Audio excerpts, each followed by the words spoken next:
Attention on this channel. We've got an important message. All observations and opinions shared here are for educational purposes only. This content is intended for adults. Viewer discretion is advised. Be advised that any individuals mentioned are not intended to suggest involvement in any crime.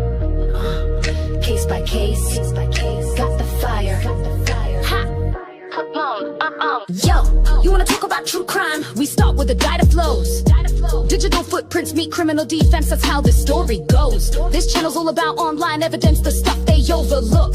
From live stream chats to deleted posts, it's all in the true crime book. My goal is to provide insight for the attorney in the darkest hour, to find the proof that can make a case or break a criminal's power. So whether you're a lawyer or a PI, we're diving deep in the mess, exposing misconduct and hidden truths to get to the very best leads. We break it down case by case on the trail of the facts. We show how digital evidence changes case outcomes. We on their tracks. No rumors, no gossip, just the evidence clear and concise, shining a light on the shadows at any cost or price. What do we do? case by case. What's the motto?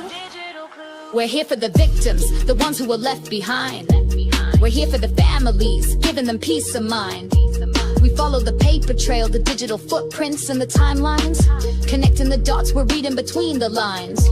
We don't just talk theory, we show you how it works in practice. We're here to help you stay ahead of the curve, to get a new analysis. You think you're in charge, but we're here to find what matters most. We're giving a voice to the voiceless, like a digital ghost. Digital ghost, digital ghost. We break it down case by case on the trail of the facts. We show how digital evidence changes case outcomes. We on their tracks. No rumors, no gossip, just the evidence clear and concise, shining a light on the shadows at any cost or price. What do we do? Case by case. What's the motto? From digital clues, the mystery, you wanna know the answers? We're dedicated to the chase, from the first look at the scene to the final resting place. We're here to find the answers, to give the victims their due. A true crime channel with a heart and a purpose too. We're here to build up, to expose the truth, and to shine a light on the darkest of deeds with all our might. We're here for the truth, we're here for the facts, and that's it. We don't chase the trends, we just chase the truth and never quit. We let the past speak for itself, we let the facts lay the ground. We're just here to be a voice, a tribute that is sound. Yeah, it's all for the truth. Ha! Come on, come on.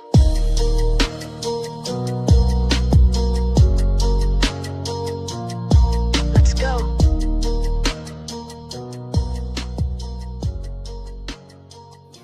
Their thoughts for you, yeah. Won't kiss the ring. Yeah. Ha. Come on. Let's go.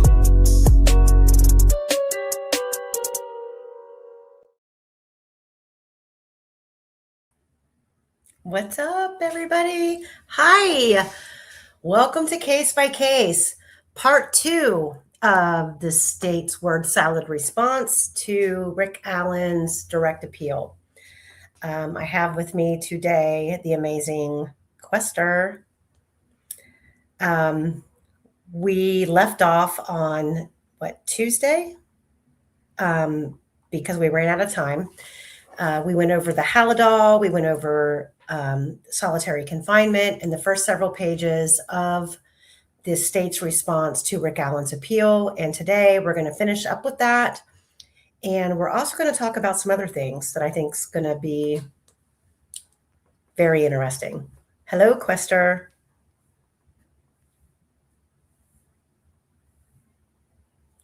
Quester is muted. I'm muted. Hello, Amy. Hello, everyone. Hi. Oh, so how's everybody doing today? And I feel like, oh my goodness, this is the second day this week we've done a Vault series, which is still Vault 40, part 2. So Vault 41 will be on a different topic, but we have got a shit ton of information to go over. Welcome in, everybody. Make sure you hit that thumbs up and hit the like button, please. It just helps the channel survive, I guess. We're a small channel, so any little bit helps. Mother of Dragons, what do you mean don't get caught in top chat? I don't understand what that means. What is top chat? Hey, Chelsea, Trinity, Heidi. Guys, I did a whole Nancy Guthrie update earlier this morning, so please go check that out. There's a lot of things coming out detail-wise in the Nancy Guthrie case. So if you're interested in that, please go check it out. It's only like 45 minutes long, so it's not that big of a deal. So, Quester, do you remember where we left off on Tuesday?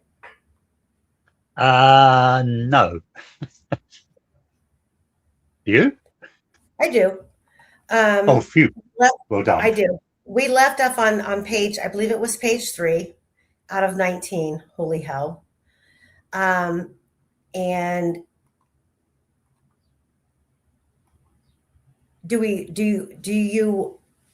want to go let's do this. Let's go straight to the documents and pick up where we left off. And then at the end of us going through this, I will fill everybody in on the interview that I did yesterday with a witness who spoke with the FBI. And I'll break that all down for you. How does that sound?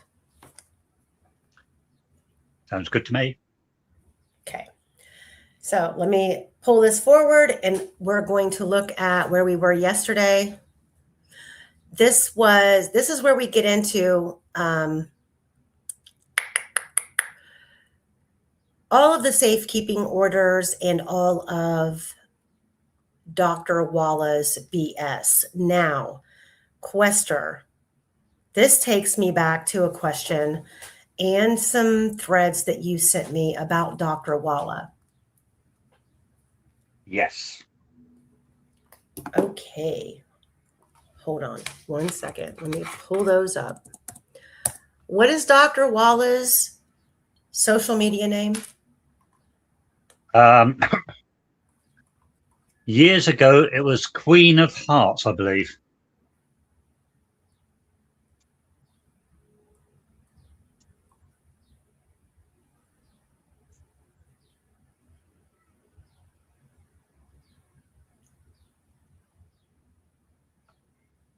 I'm trying to pull it up. So we have some comments. Where did this go?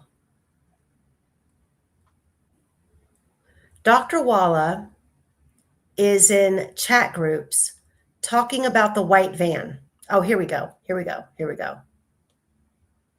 This is from 2019.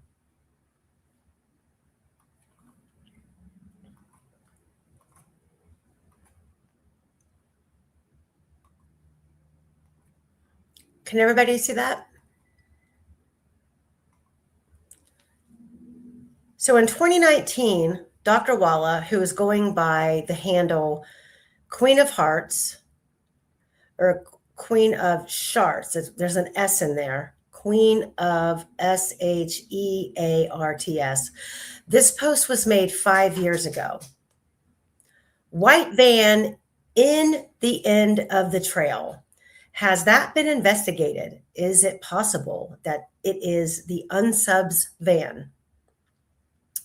Grandmother of 5 comments, white van in at the end of the trail. I don't see any other information regarding this one sentence. Can you elaborate further? Are you trying to say someone saw a white van at the end of the trail that day? Thanks. Quester, is this Dr. Walla? So I am told. Queen of Hearts, or Sharts, as it says here, was a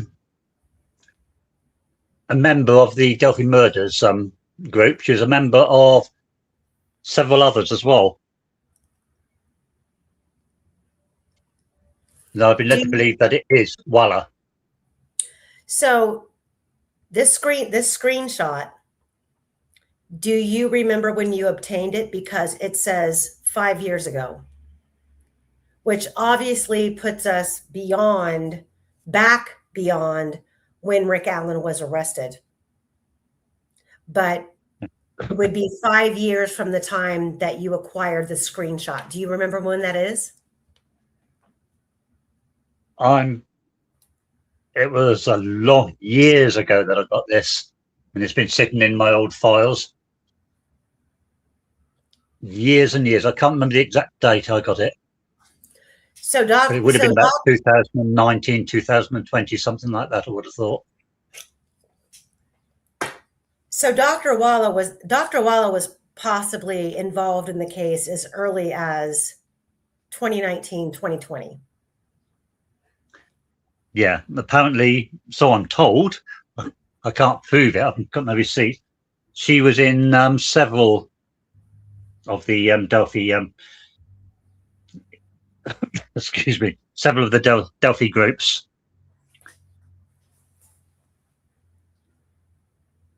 And she had a white van on her brain.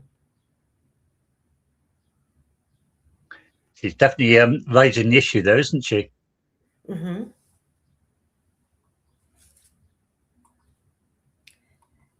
And hold on, let me see here. Let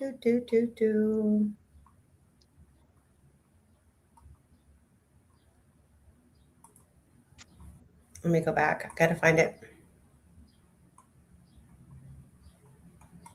So before you, Critical Thinker just said she's got some screenshots of Walla in groups as well. That would be very useful if you could get that to us, Critical. So I think yes, it would be very useful if we could patchwork all of these online statements together. We can prove that Dr. Walla had an agenda or had a thought process that she was trying to, regurgitate onto Rick Allen, who was so susceptible to the environment around him and what he was being fed, because he was so isolated. And his own doctor was setting him up for a catastrophic situation. It was catastrophic. Hey, Michelle.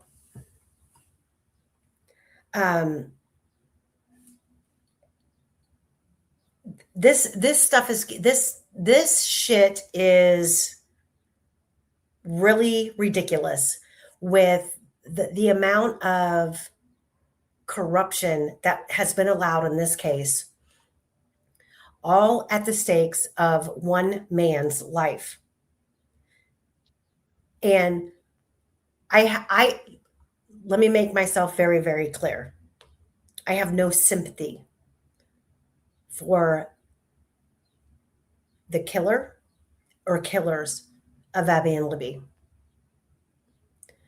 And I would not be wasting my time sitting here week after week, going through hours and hours and hours of all this research, putting together these presentations, taking chunks of hours out of my day if I believed Rick Allen was the guy. I am willing to accept Rick Allen is the guy. However, I'm here because nothing has been shown to me, proven to me that he is. In fact, it all leads away from. Everything leads away from. This channel, advocating for someone who's been wrongfully incarcerated is not about being kind to bad people. That's clearly not what we do here. It's getting down to the nitty gritty, and the nitty gritty says Rick Allen had nothing to do with this, and anybody, Frank Meister, Sleuth Intuition, I'm going to call you out by name. Frank Meister, Sleuth Intuition, Fig Solves, Murder Sheets. Any of you who think you're going to bully everybody else into thinking that Rick Allen is responsible for this because you are willing to continue to, put your blinders on and ignore all of the information that's been put forth as to how Rick Allen wasn't involved, we're not going to back away. We're just not. And if Dr. Walla, being a criminal psychologist for a prison, used her personal information that she obtained through podcasts and channels like mine. And as much as I want to believe that we put out facts, we put out real information, we also do delve in the speculation area of a case. I'm saying that a prison psychologist should not be here in any of our forums, in any of our chats, any of our Facebook groups, nothing. She should not be here. And because she was, her testimony, her opinions should have been excluded.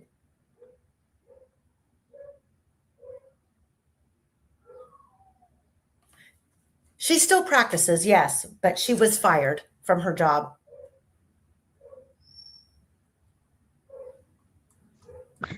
I question the legality on her saying what was said to her in those medical interviews, shall we call them? Well, and then you compile that with the fact that they had him under lock and key, under 24-hour surveillance video, except during these times. Yeah, very strange. Normally, when a psychiatrist interviews you in a situation like this, it would be videoed and taped. Right. And those would go into a secure, locked cabinet, whatever. Right. Okay, so let's dive into where we left off last week. Scorpio C80 says, Quester, he wasn't mentally capable of consenting to an interview, so why should anything he said be used against him? I agree. Exactly.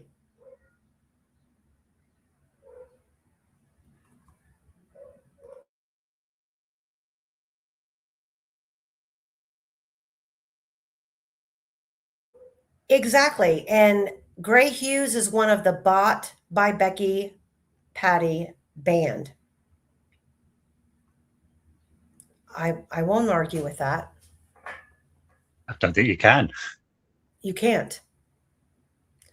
Okay, so we're going to dive in here.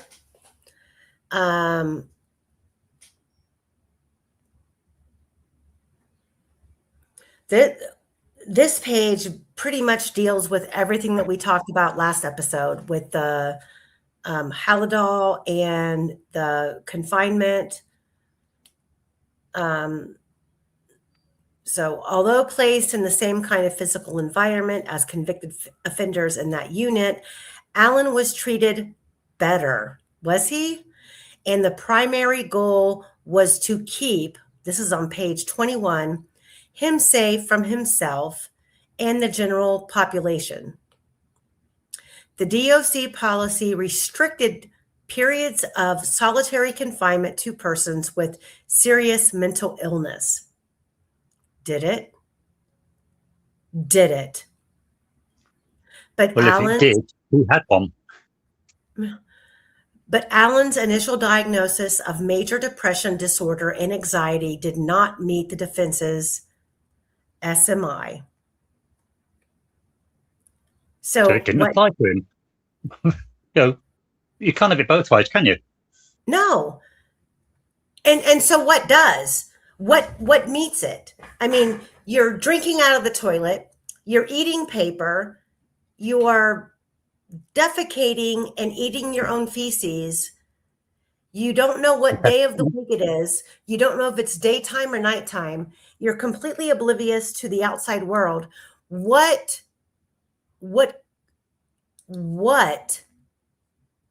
qualifies you for being in a medical situation that you need to be removed from solitary confinement? It says the DOC policy restricted periods of solitary confinement to persons with serious and mental illness. But Allen's initial diagnosis of major depression disorder and anxiety did not meet the definition of SMI. Because he entered Westville Correctional Facility on a constant suicide watch with prior mental health diagnosis, the cell Allen was placed in was the suicide cell with 24-hour video monitoring, and he was observed by suicide companions. Okay, so well, first, go ahead. What date did he go into Westville? It was the very beginning of November. Right. Now, by their own rules, they can only keep a person in solitary for 15 days unless they're SMI. And they've said he's not SMI. So by the middle of December, they should have released him. Mm-hmm. They didn't declare he had an SMI until end of March, start of April. Yeah? Mm-hmm. And so then they illegally kept him in for 3 months by their own rules. And then, so let's go back to the suicide companions. For all of the people, and I think I have, and I've probably not conveyed this before, but I have 3 conversations that I've had with people who were surrounded by Rick Allen in Westville, in the solitary confinement unit. And a lot of people want to throw shade on inmates reporting on other inmates and suicide companions reporting on inmates. And in this case, the state relies on suicide companion notes as being an elevated report, as if they have some background of relevancy in psychiatric help, and their opinions and their notes should be received as relevant in a case like this. Yet, when you have someone, for example, like Reese Davis come forward, everybody wants to discredit him, call him a liar, claim that he's doing this for whatever you're claiming he's doing this for, and he's not trustworthy because he's an inmate.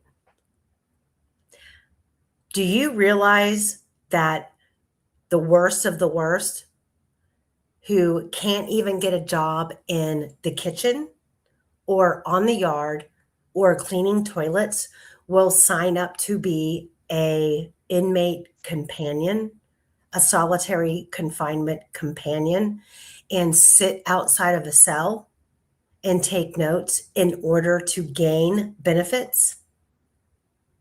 And the state is putting forth these suicide companions as if they are an extension of the medical field that are being paid who knows how much salary wise,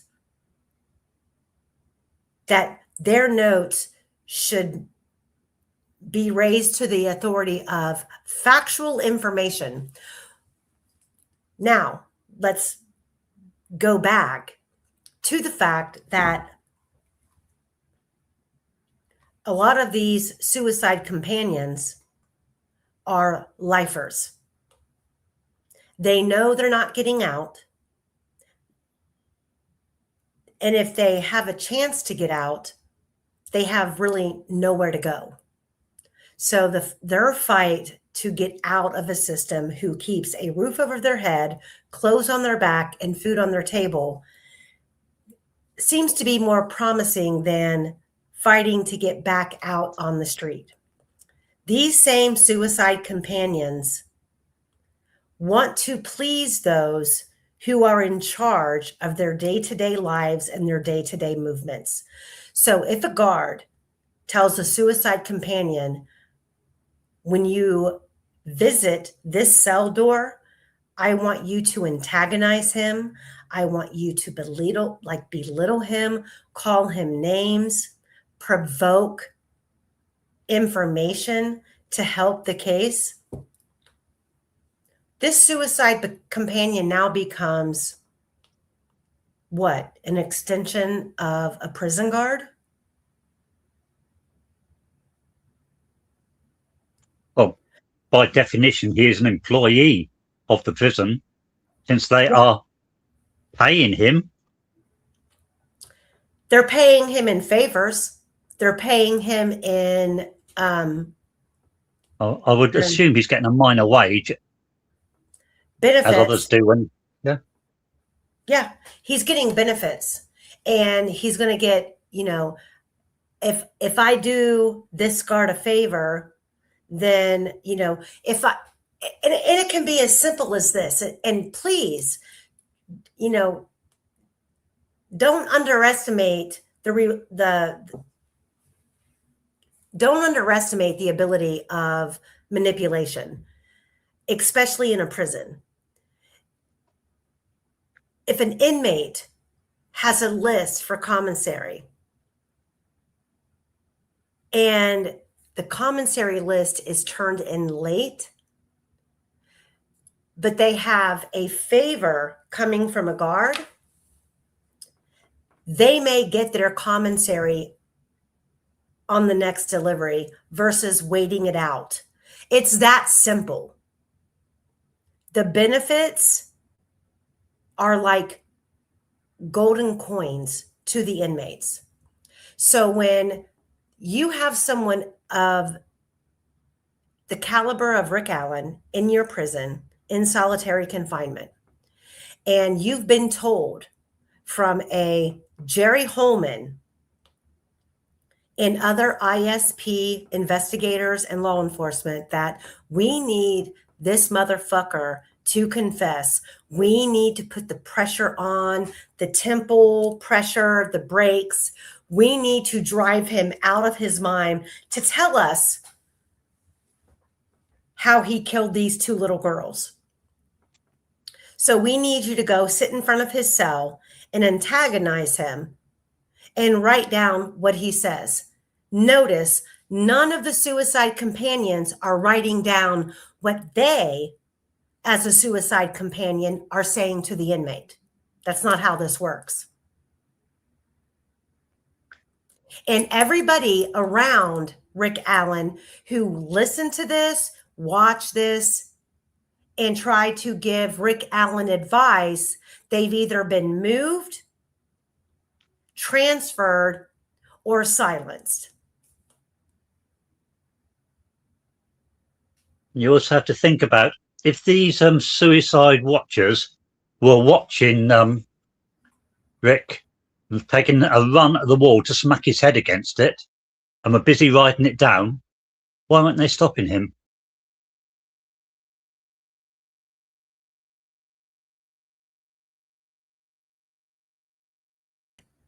They were willing to do whatever it took to get him to confess. Confess or top himself, yeah. Mm-hmm. So they could close the case. They want Yep. this case to go away. They want it to go away.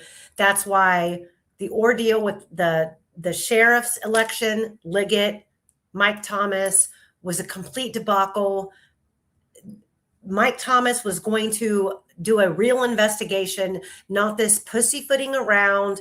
Well, we're not going to test any DNA. We're not going to do any of this shit. Jesus Christ, you've got a fucking crime scene that everybody and their mother, including Robert Ives, said this crime scene has serious oddities. Yet they didn't collect the sticks. Sherry Garrison said, could he not have been sent to county jail until trial? Short answer is yes, he could. Yeah. Leesenby said, they've got no space. But another county jail said they did have space and they could take him. Cass County was willing to take him. That's the one, yeah. Cass County was at the hearing and said, we can take him. And Judge Gall did not make it happen. Oh, it's so that was the hearing where he wasn't represented, isn't it? Michelle, you're absolutely right. He should have been moved to a mental hospital after he stated to act the way that he did. Absolutely. From the day that he started drinking toilet water, banging his head against the wall, eating paper, he should have been hospitalized. But no, he was sent where he was sent for all of this to transpire.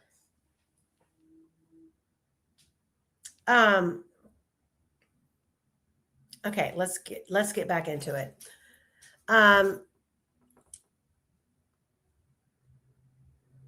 By December 2022, Allen was removed from the constant suicide watch and placed on close observation. He was observed every 15 minutes, and Allen met with Dr. Walla once a week.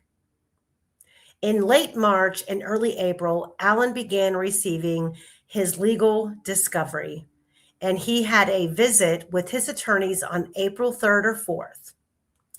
In early April 2023, corresponding with those events, Allen's mental health quickly deteriorated. He refused meals, and he started to act out. Dr. Walla upgraded Allen's back to constant suicide watch. Correctional officers were assigned to observe Allen, and Dr. Walla met with him every day. On April 5th, Allen confessed to Dr. Walla and in a written note to the warden that he had killed Liberty German and Abby Williams. He told Dr. Walla he acted alone and his intentions were sexual in nature. Dr. Walla warned Allen again that it was not in his best interest to talk about this case. 2 days later, on April 7th, Allen said that he killed Liberty German and Abby Williams by himself and that he was just acting like he was crazy. On April 8th, 9th, and 10th, Allen made statements that he killed the girls and expressed remorse. During the ensuing days, Allen's behavior became increasingly bizarre, including drinking toilet water, smearing feces on himself and in his cell, and eating his own feces.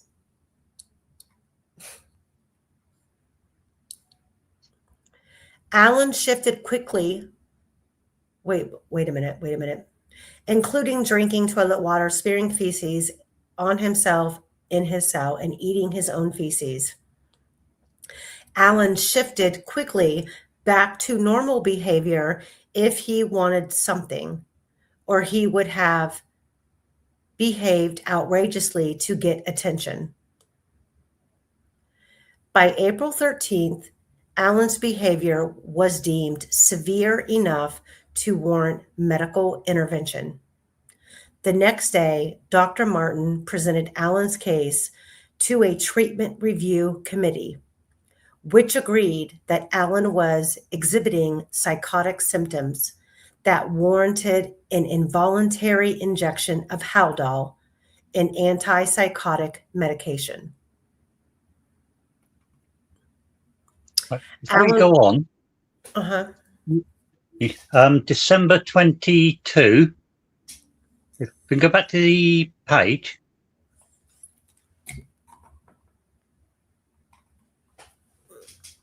Yeah. By December 22, Allen was removed from constant suicide watch and placed on observation.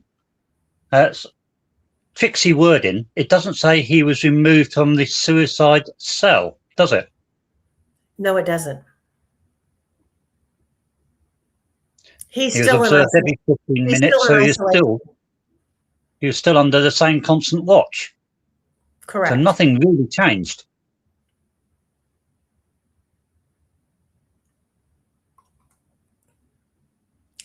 Allen was administered an injection of short-acting Haldol for 4 days. This was on April 14th, and monitored for side effects. He received long-acting Haldol injections on April 18th, May 18th, and June 16th. Between April 14th and May 2nd, Allen's psychotic symptoms slowly improved. He continued to confess during that period, including an admission on April 29th that he had used a box cutter that he stole from CVS to kill Abby and Libby. By May 2nd and May 3rd, he had returned to baseline and no longer exhibited any significant psychosis. Allen was diagnosed as having suffered a brief psychotic disorder with marked stressors. I don't know if all of you watched the video that we showed of the box cutters that CVS used. They're paper fucking flimsy. They could not have been used in this murder. Somebody planted that information in Allen's head. It's my opinion. On May 3rd, Allen was given his most detailed, here we go, guys. Fucking amen. Here we go. On May 3rd, Allen gave his most detailed confession to the offenses to Dr. Walla. This was the first time he mentioned that seeing a van was what scared him and caused him to forego raping the girls. Really? Fucking really? What time did the phone stop moving?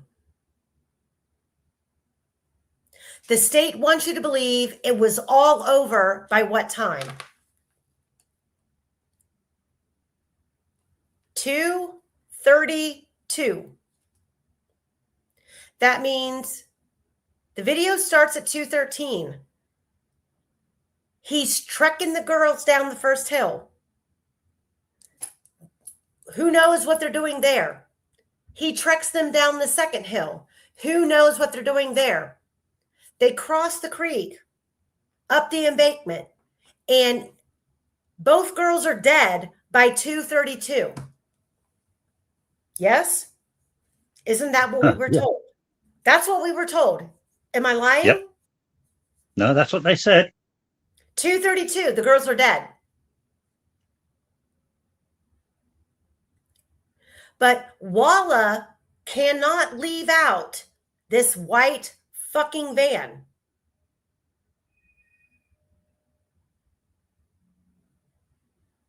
At 2:44, the white van travels into the private drive. At 2:50, the person who is the owner of the white van, which is Brad Weber, his cell phone connects to his Wi-Fi at his home at 2:50.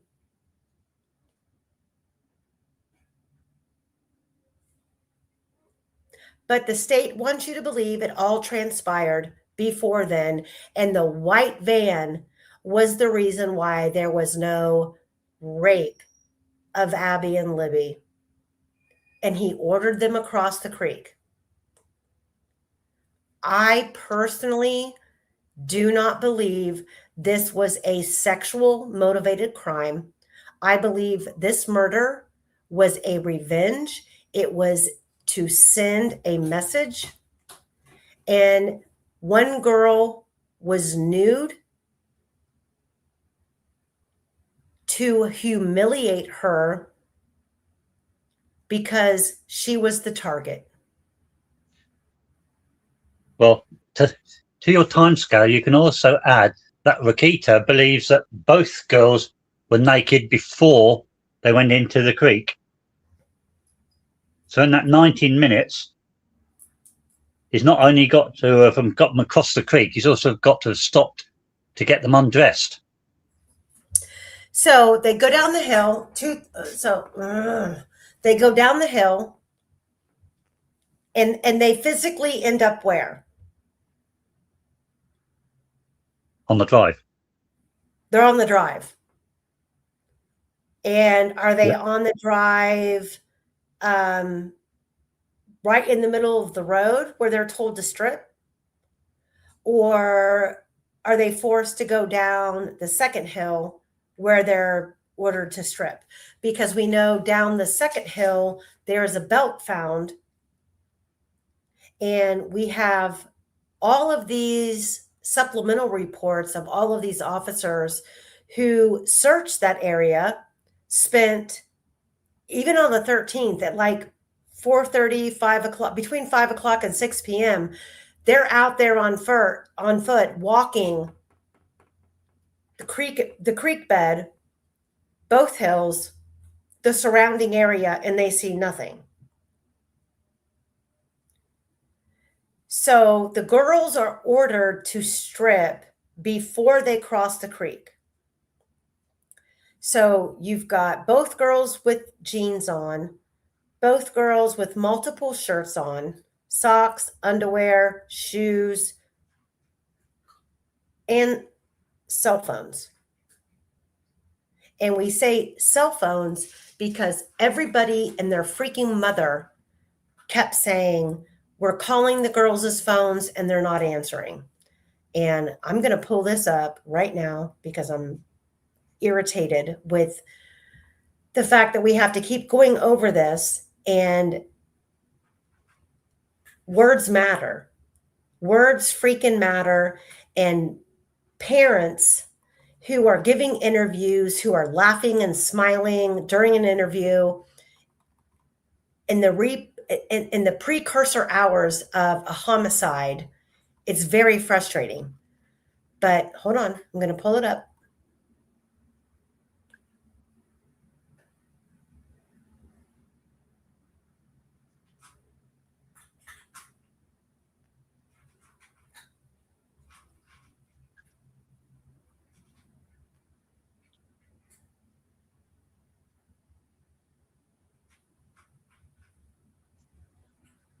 Hold on, guys. I have to find the right video.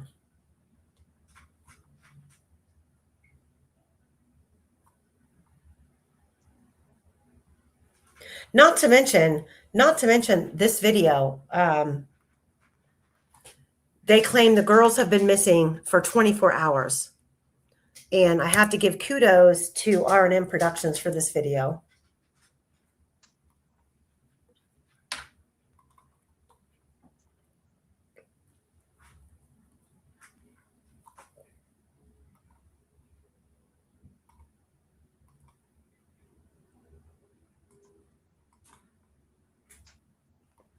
An update now on our top story. Those two missing girls in Carroll County. The Sheriff's Office and members of the Delphi area community continue searching for those missing girls in the Delphi area, saying now they won't stop until those 13-year-olds are found. It's been nearly 24 hours, of course, since they were reported missing. 13-year-olds Liberty German, Abigail Williams, last seen around 1 o'clock Monday afternoon near the Monon High Bridge. Our top story this morning happening right now in Carroll County. The sheriff's office and community members continue to look for two missing girls last seen near the Monon High Bridge Trail in Delphi. News 18's Alexis Moberger reports how many have spent hours searching, and they say they will not stop looking until the girls are found. We're just praying for their safe return. 13-year-olds Liberty German and Abigail Williams went missing Monday. The girls were last seen near an abandoned railroad bridge known as the Monon High Bridge around 1 o'clock in the afternoon. Upset, confused, obviously very distraught, just worried. All I want to do is have the girls get home safe. The girls were dropped off near the bridge to walk around and hang out. They had made arrangements to be picked up by a family member later in the afternoon. But when it came time for the girls to be picked up, they never showed up. Getting scared now. Abigail's mom, Anna Williams, has spent hours worrying, just hoping to hear her little girl is okay. It's getting cold. Been out a long time. They don't know what time they ate last. The girls haven't answered their phones since around the time they went missing. Missing, abducted, we don't know for sure. Cell phone has been pinging around town here. There's a cell phone tower, but the ping was last noted about 5 or 6 hours ago. They say the phone's now dead. The last Snapchat from one of the girls was from 2:07. Text, I saw a text where that got delivered, but they never got read. Very scary situation right now, and I just want her home. Now many are on an extensive search to find them.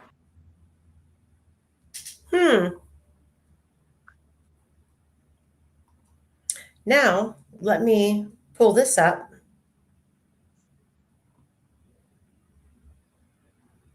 Critical thinker, you're the bomb.com.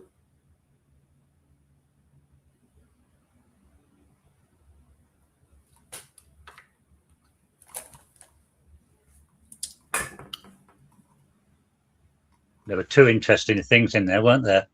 Mm-hmm. There was the phone plural, and they said that they were last seen at 1 o'clock on the bridge. Who saw them on the bridge at 1 o'clock? Or at any time? That's a whole hour before they were reported. That's 2 hours before they were reported missing. Not only that, this that was done on the 14th, before they'd been found. So no witnesses would have been called in. So where did that come from?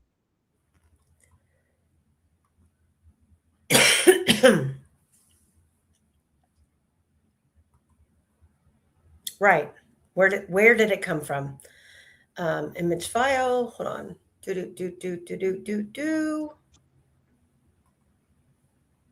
Here's one.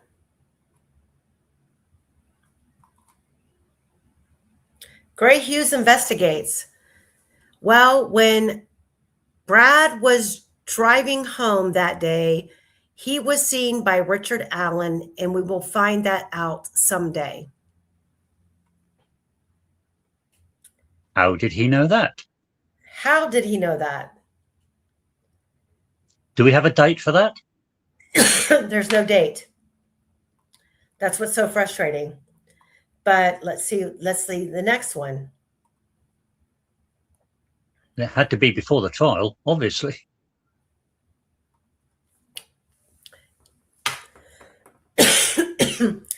Anyone think it's super inappropriate that a treating psychologist who may be a witness at trial is a member of this group and others? Monica Walla. Bang. Boom.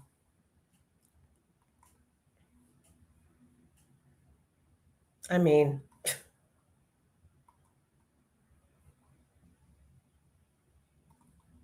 what do you do with that besides call it for what it is? You knew about that van before Rick Allen did. Mm-hmm. How odd. We all knew about that van before Rick Allen did.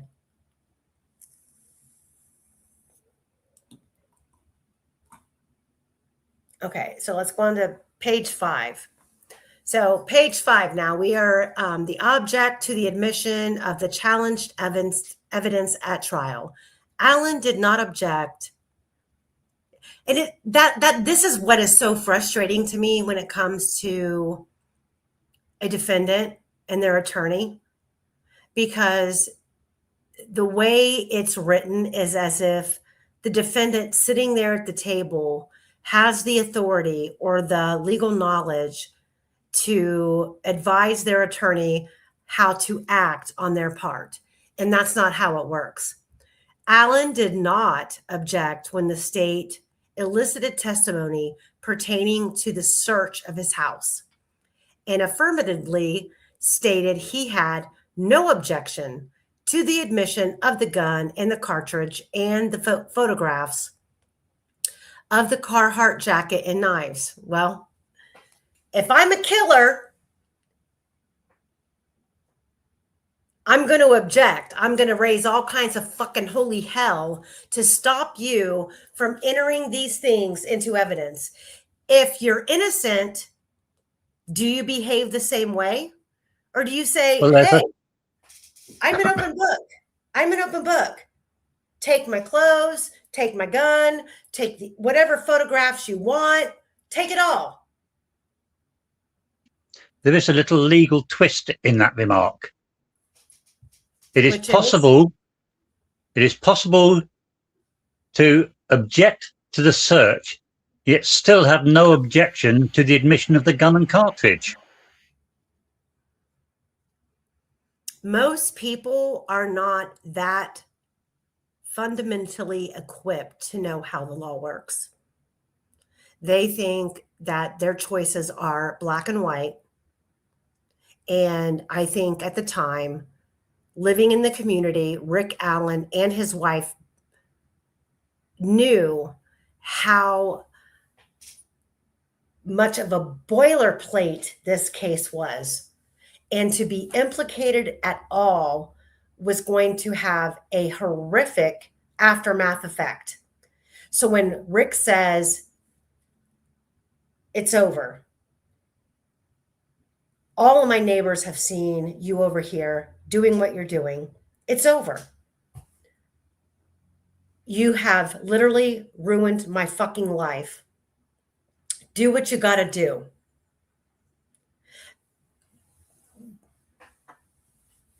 Does no one agree that a man who would have involved himself in a crime like this wouldn't have taken precautionary measures to give himself a better alibi, to give himself a better cushion of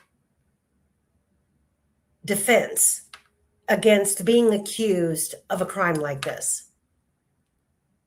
Well, he had several years to get rid of everything, didn't he? More than several years, yes. And when you take for gratuitous every single piece of evidence that they use to obtain the probable cause and the search warrant, you can compare that to all of the other third-party suspects and come up with equal amount of information that should have warranted the same kind of an investigation. And you have to ask yourself, why? Why think about did you look the other way? Why? Think about the clothing. According to the story, he kept his Carhartt jacket and his trousers, etc., for years and years. This is the same clothing that he was walking down the road as if he had just slaughtered a pig and was covered in blood. Said Sarah Carball. Said Sarah Carball. Yeah. So why didn't they find any DNA on that clothing? Or the car. Yeah. But this is the clothing, supposedly, that was covered in blood. Not a drop was found. That's one hell of a washing machine you've got. And 3 days later, he's meeting with the notorious Dan Doolin, who immediately after this case turns into a search warrant methamphetamine investigator, meets with him, has his phone in hand. So here I am. I'm handing you my phone. I'm telling you, I was at the scene of the crime. Here's my phone. Take it apart, take out the battery, get the EMI number, do with it what you want. Dan Doolin does. Then he goes back to the office, recopies his handwritten notes, and then destroys his handwritten notes. And me, as the individual, never hears from you again. And now all of a sudden I'm guilty over the course of the next 5-6 years for getting a new phone. I change phones every 2 to 3 years. Who's more responsible for obtaining evidence and preserving evidence? The suspect or law enforcement? However, in this case, law enforcement has tried to turn that responsibility on its head by saying, oh, well, we have X amount of phones at this suspect's home, and this is the only phone that's missing. Is it the only phone that's missing? And you know that how? You're talking about a phone, but was there 2 or 3 phones prior to that phone that Rick Allen turned in to upgrade? Or were there phones after that phone turned in to upgrade? It's not his responsibility to do your job. That's not an excuse. That's a fact. Period. Well, I have several phones and I change them regularly, and I can guarantee I don't have all the old ones. I've got some. Nobody does. Especially in the era of trade your phone in and you'll get money for your new phone because of the value of the phone that you're trading in. It's not Rick Allen's responsibility, and that's not an excuse. It's reality. It doesn't lead to guilt. It leads to normal behavior of a person who is moving with the times, upgrading their phone. And if he was guilty, do you think that he would have reached out to law enforcement? I want to know right now. Let me pull up the chat. They could have got all his details from the service provider anyway. Exactly. They had the EMI number. They have it. They have his information. I guarantee you they have the information. They have the information off the cell tower. They have the information off of his Wi-Fi router, when he came, or when he left the house, when it disconnected to go to Peru that morning, when he came back to get his jacket, when he returned home after his walk on the trails. They have all that. We haven't seen it. Why? And I'm really pissed. And this is what I'm going to put this out there, and I don't care who likes it or who doesn't. This is where the problem comes in. As somebody who is advocating for someone that we think is innocent, this is no-brainer investigation work. You pull up the cell towers, you look at the router, you see when he was coming and going, when his phone connected, when his phone disconnected. And we don't have any of that from the defense. Why? So he got rid of the phone, but he kept absolutely everything else, knowing that it was covered in blood, including the car, his clothes, the lot. He kept all that, but he got rid of the phone. He got rid of the fucking phone. Yeah, ridiculous. But the answers are easily obtainable. Why don't we have them? And I don't give a shit what the answer is. If the defense team knew, they pulled the router information and they said, okay, Rick didn't get home until after 5 p.m. I want to know. How do they know that? They would have pulled the router information, and it doesn't seem like they did. Something had to tell them. None of this makes sense. And I don't care who you are, what side of the fence that you fall on as far as guilty or innocent. The amount of evidence in this case is astronomical. And we should not be sitting where we're sitting without answers, period. If they got the router information once, they have it. And all I can say is this.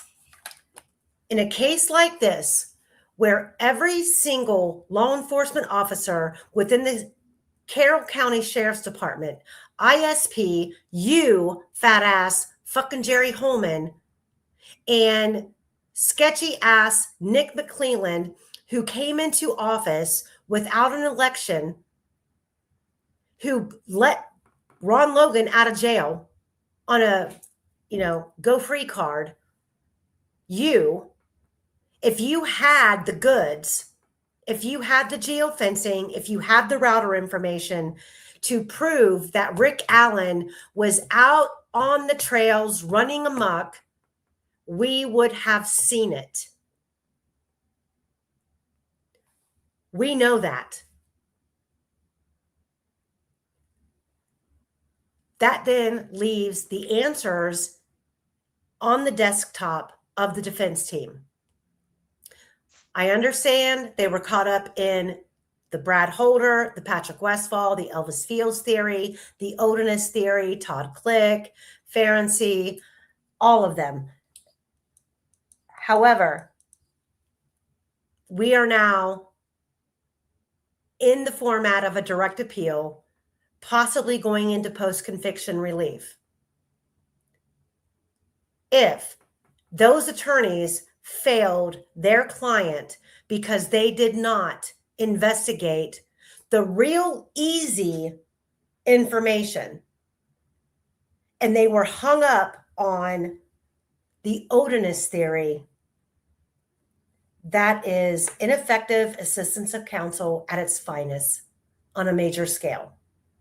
Starting with the interview that Rick Allen gave to law enforcement where he claims he saw 3 girls. And we now know, based on the Orion tip file, that there were 3 girls on the trail that day. And Emily Collier claimed she saw the bridge guy. And she gave a recorded interview to the FBI in regards to what she saw. Where is it? Why didn't the defense pull it up?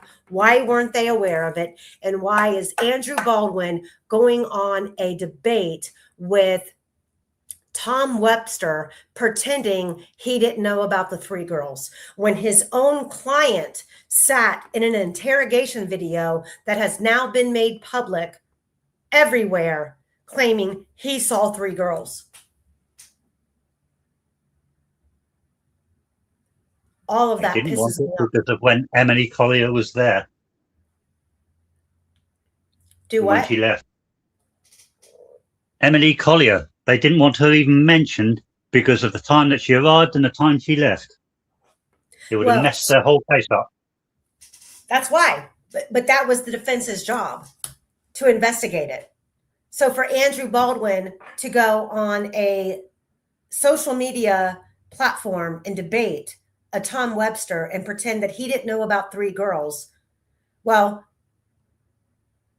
When did you exactly have a copy of the interrogation video of your client who said he saw 3 girls? And yet, after the trial, after a guilty verdict of a sentencing of 130 years, you're still going to say that you didn't know about 3 girls? I call bullshit.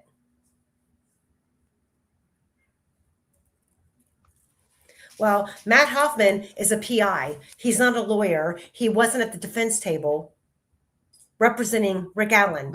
So whatever executive decision that he would have made, you're right, doesn't matter. And neither did the other 2 PIs who are still whining and crying about money that they didn't receive for a job that they volunteered to do for free. Didn't do anything with all of the tips. If they had, then the attorneys would have been fully aware of the 3-girl scenario being at the bridge. They would have been aware of all of the other factual, real POIs in this case who would have wanted to do harm to Derek German's daughter as a payback for a drug deal gone wrong. And we can go over all of the names that the defense team tried to get inserted into this case that were denied. And then we can go over all of the names of the people that they didn't bring up that should have been a third-party suspect.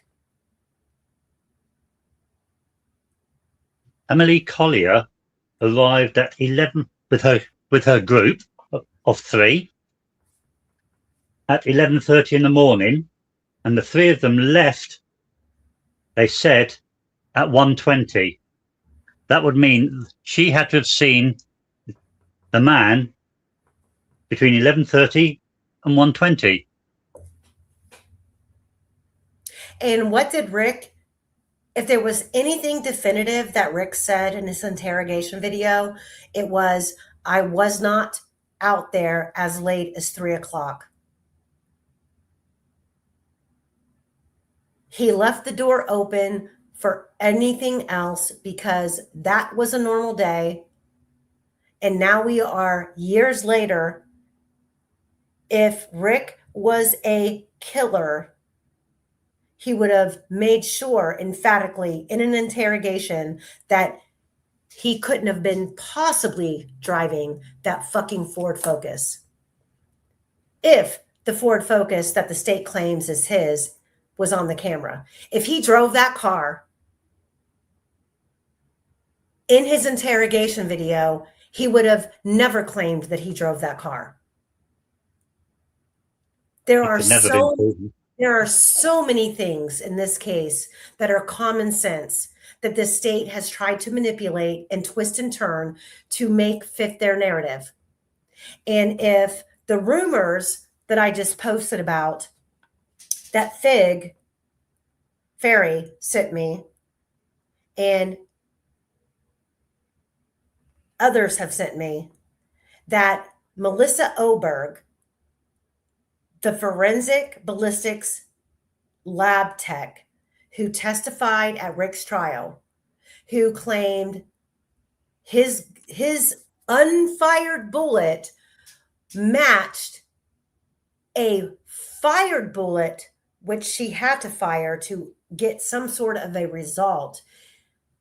If the rumor that her husband is now speaking out against the state, claiming that she was threatened to give that testimony, if that is true, then what? Then what? Murder Sheet, Tom Webster, Sleuth Intuition, Fig Solves. The rest of you who are out here calling all of us the peanut gallery, what then?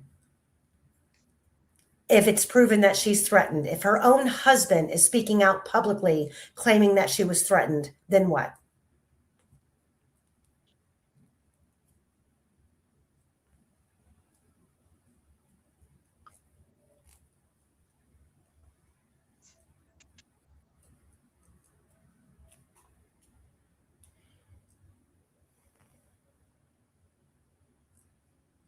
Yeah, well, apparently he is. And if any of you have more information on that, please send it to me, especially if Melissa Oberg has left ISP as a ballistics tech. That's going to make all the difference in the world. Okay, now we're going on to page 6, so I can rant some more. Let's see. We're talking about the warrant may also challenge a warrant by claiming the affidavit admitted material information with the intent to make or in reckless disregard of whether they hereby made the affidavit misleading, and to include of the omitted information renders the affidavit insufficient to establish probable cause. Liggett's representation that Sarah Carbaugh reported seeing Muddy and Bloody man who was wearing a blue colored jacket and blue jeans was not a false statement, much less one made knowingly, intentionally, or with reckless disregard of the truth. Allen's claim of falsified rests on the video of Carbaugh. The video of Carbaugh on June 7th of 2017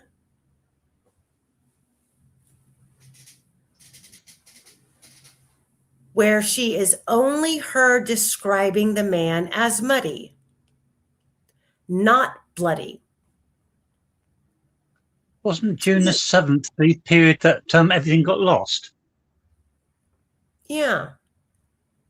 So February, March, April, May, June, 4.5 months later, Sarah Carbaugh, who claims she finally, after 3 weeks, went to law enforcement to tell her story of what she saw, because she found out the girls were missing due to an Amber Alert that was never sent out, is now 4.5 months later describing the man as muddy, not bloody.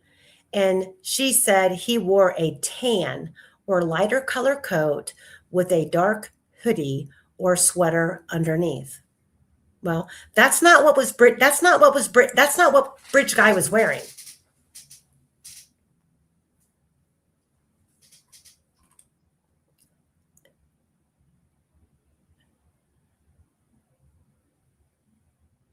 He wore a tan or lighter color coat. No, Bridge Guy had on a blue coat with something tan underneath. She claimed he was wearing a tan or lighter color coat with a dark hoodie or sweater underneath. That's not what Bridge Guy was wearing. Carbaugh was interviewed 3 times, all before the warrant affidavit was prepared, and Allen ignores Carbaugh's description of the man in her second and third interview, which shows that neither representation was false.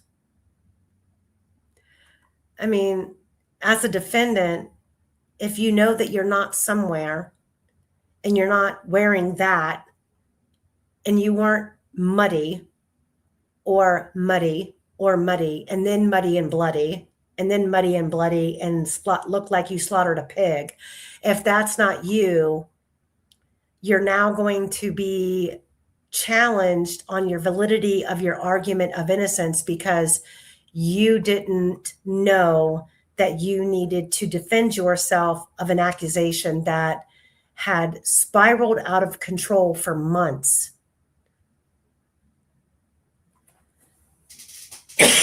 Because remember, based on the Daniel Pearson recollection, this man left the trails the same way that he came in.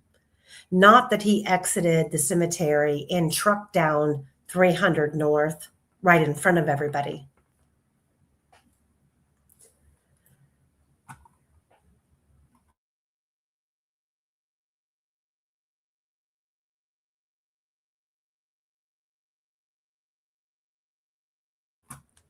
Carball believed that she used the term bloody once in the first interview, but that it could not be heard on the video because she was mumbling. She also explained what? Well, if she was mumbling and nobody heard it, she must have said it. What? Because she was mumbling. Yeah, and nobody heard it. That means she said it. She also explained that at least 1 hour of her second interview with police was not recorded. Shocker. Yeah. And it was during that period that she said, bloody. Well, of course it was.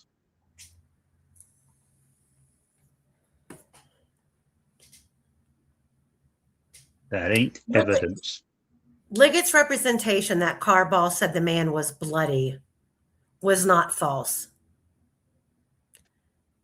Similarity in Carball's second interview, she corrected her previous inaccurate statement that the coat was tan. So she corrected it. Your first recollection is always the most true. In that interview, she said the man wore a blue coat with a brown or tan sweater or hoodie underneath. Praise be, thank God, she came to her senses. She figured it out without anybody holding her hand and reminding her, you stupid idiot. Your description doesn't match the picture of the man on the bridge. I need you to recant your first description and give us a description that matches what we need to match. Yes? And we won't record you while you mumble. Promise. Nope. We'll delete it. I'm so irritated. Carball also told police that the man in the bridge guy photo was the same man she saw on the road. Of fucking course he was. And bridge guy was wearing a blue coat. Liggett's representation that Carball said the man was wearing a blue coat was not false.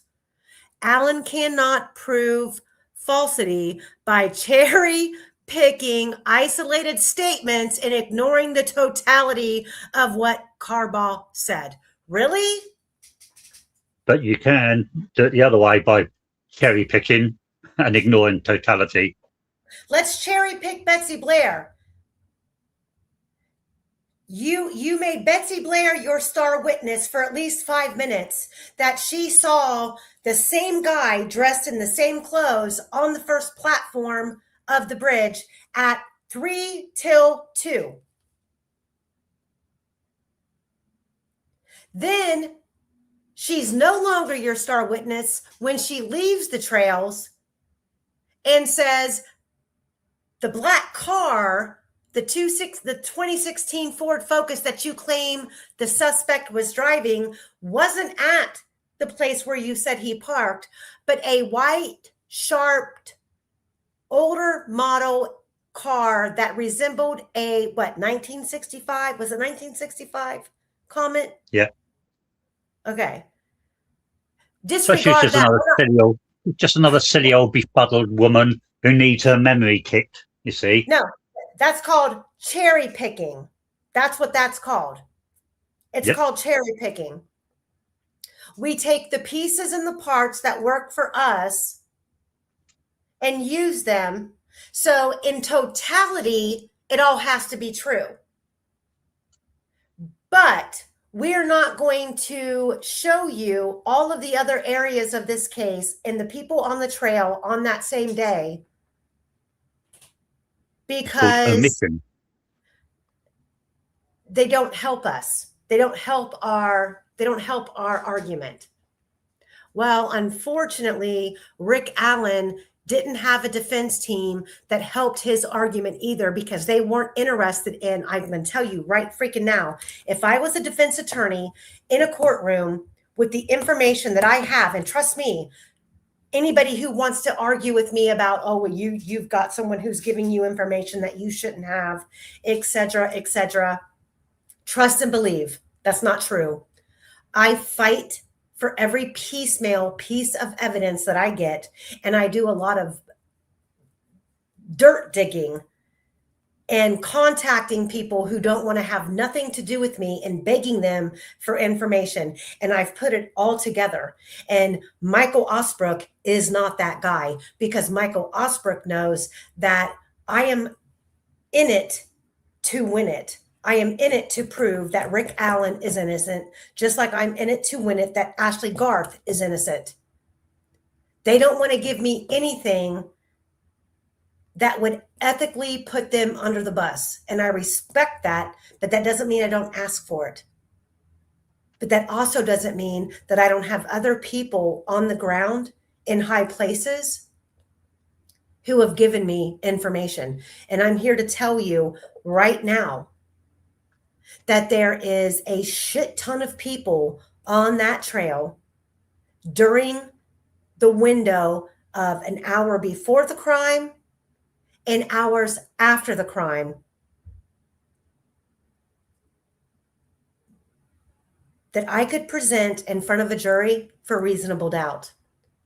And I would never do that to get a guilty man off, especially in this case. Rick Allen did not commit this crime. And when we break down all of the people who were out there on the trails and all of the different connections that they have, and the motive, number one, is the most important thing to me, because to take the lives of two young girls who were not sexually assaulted or raped, the motive is the most important aspect of this case. The why. It was to send a message. It was to return revenge for actions done on behalf of the drug dealers and criminals in the area. And I will die on that hill. Quester? Yep. Go ahead. I'm going to use the restroom. I'm going to let you fill in for me for just a second. Okay. The thing with attacking the PCA is it's not just you put lies in there, mate. There's also you omitted information. If you omitted information that would have assisted in proving innocence or would have undone some of the other, it was required to be put in. So there'd be an argument there that they should have admitted that Carbor's first witness statement did not match that. That Betty Blair's first witness statement did not match that, nor did the car match. And the same with the girls. Every single witness they put in, they conveniently omitted that every single one of them saw somebody that did not match Bridge Guy or Rick Allen. And that is a mission. Well, in my view, it is. So as I said, it's not just that he put false statements in by accident, of course.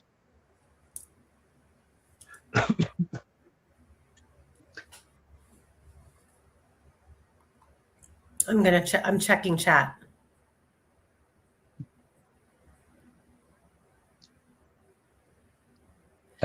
Okay, so there's a high burden to show deliberate or reckless conduct.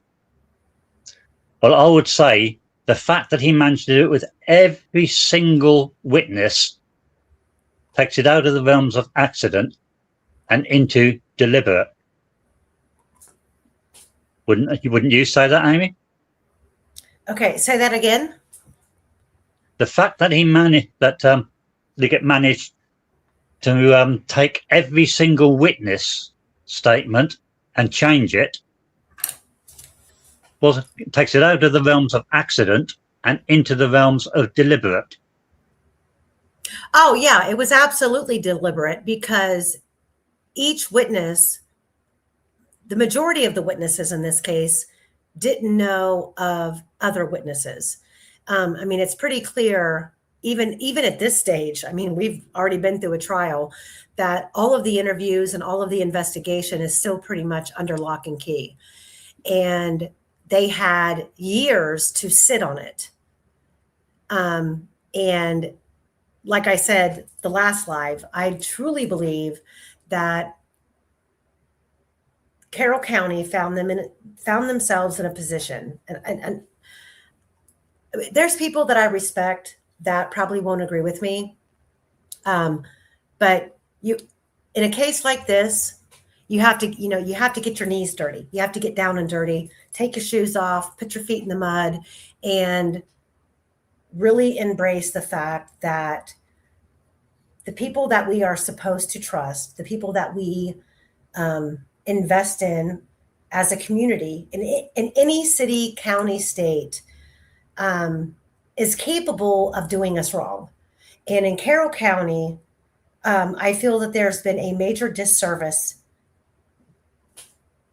being provided to the community for a long time. And I think if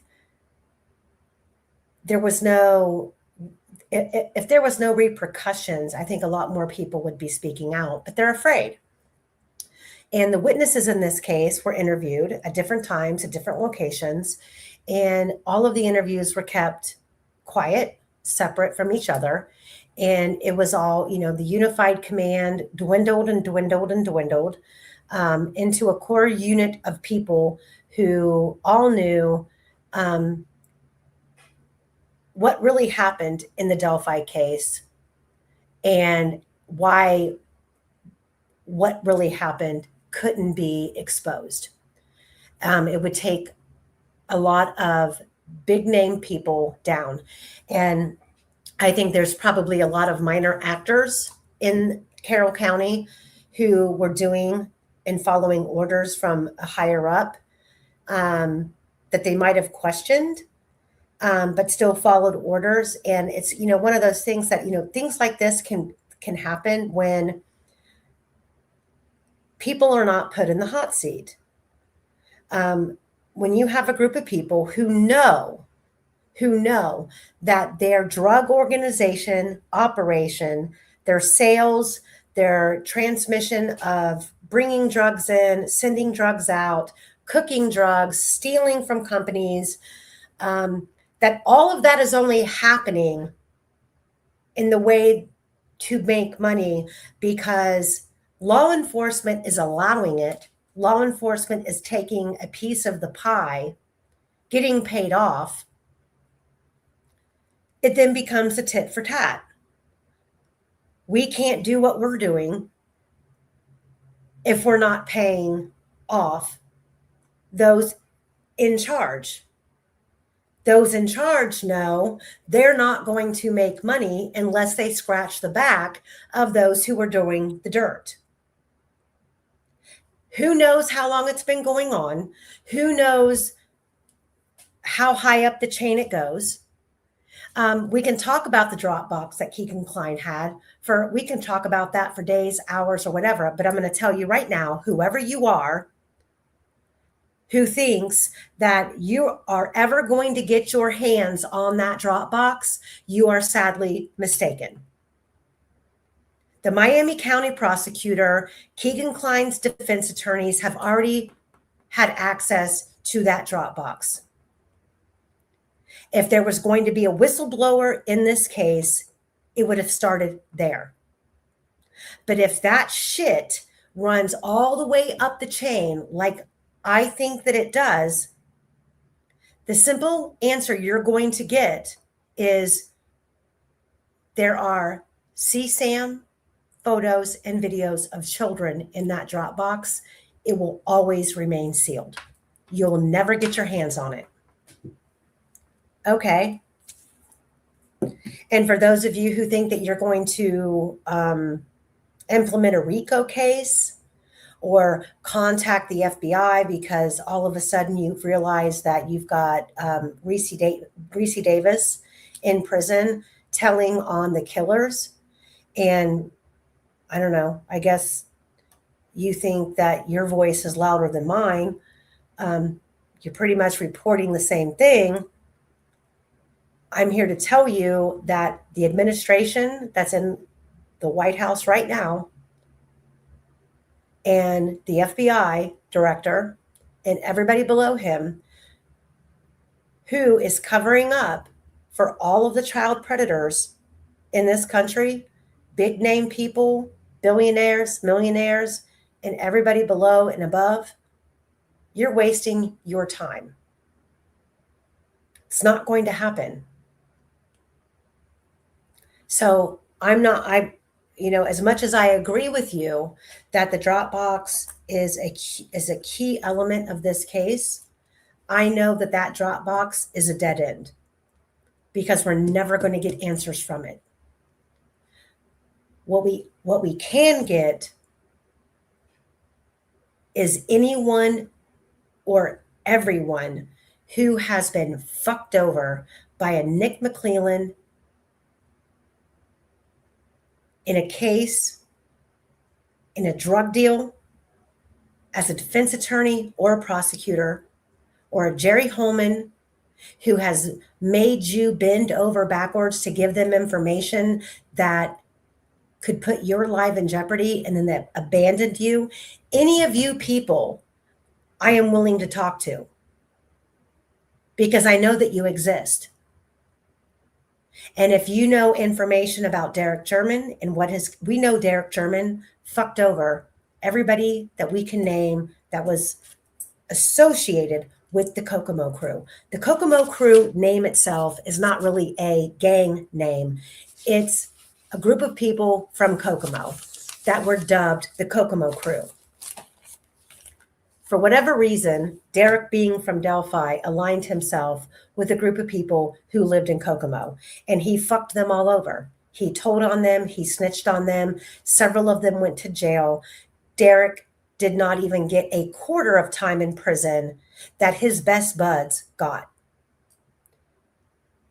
So once they were shipped off, and then he snitched on his biggest drug dealer, which was Christy Martin, sister of Tina Rodell. Once he snitched on her, she got sent away for 10 years. Plus, he's sitting back in Delphi, twiddling his thumbs, taking pictures for mommy's business as an appraiser who happens to also be affiliated with a shit ton of properties that were set on fire after being appraised. Who does Derek have left to turn to?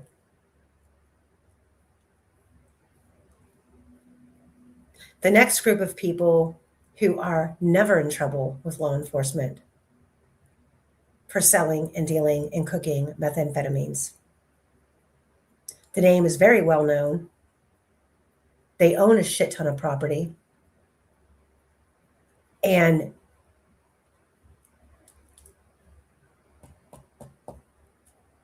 they have the ability to front you $100,000 worth of meth. That's the rumor. You're no small time trunk cooker of meth if you're able to front someone $100,000 worth of meth.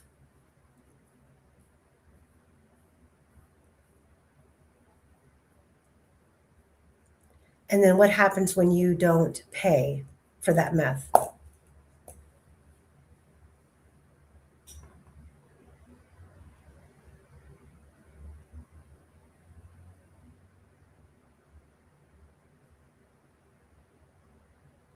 What happens, Quester? One thing that usually would not happen is the debtor getting rubbed out. Normally, family get attacked. So the debtor can see what it's cost and can still pay. It's no good knocking off the debtor because you don't get your money back. So the lesson has to be upon someone else. It has to be pain. It has to really hurt the debtor. Mm-hmm. And that's normally means family will be hit. Yeah, you always, exactly. I just miss him. You always owe that money. And this Yeah. is a debt that can't be repaid. And unfortunately, I believe that Derek Sherman's behavior from the time that his daughter went missing until the time that she was found, until the day that we are right here, April 2nd, 2026, he is walking around with a guilty conscience, knowing that his actions, his choices, his behavior were the cause of the death of his daughter. How we get there, the water is still murky, but we have enough evidence to keep us on track with that. I don't have, and this is just me speaking personally from my opinion, and then Quester, I'll ask you to give yours. As relevant as the Odin theory seems to be, it ends with the theory. I can't, even after talking to Patrick Westfall's ex-wife, all of the information that she provided, it's all speculative, which in every single aspect of this case with all of the POIs, it's all speculative.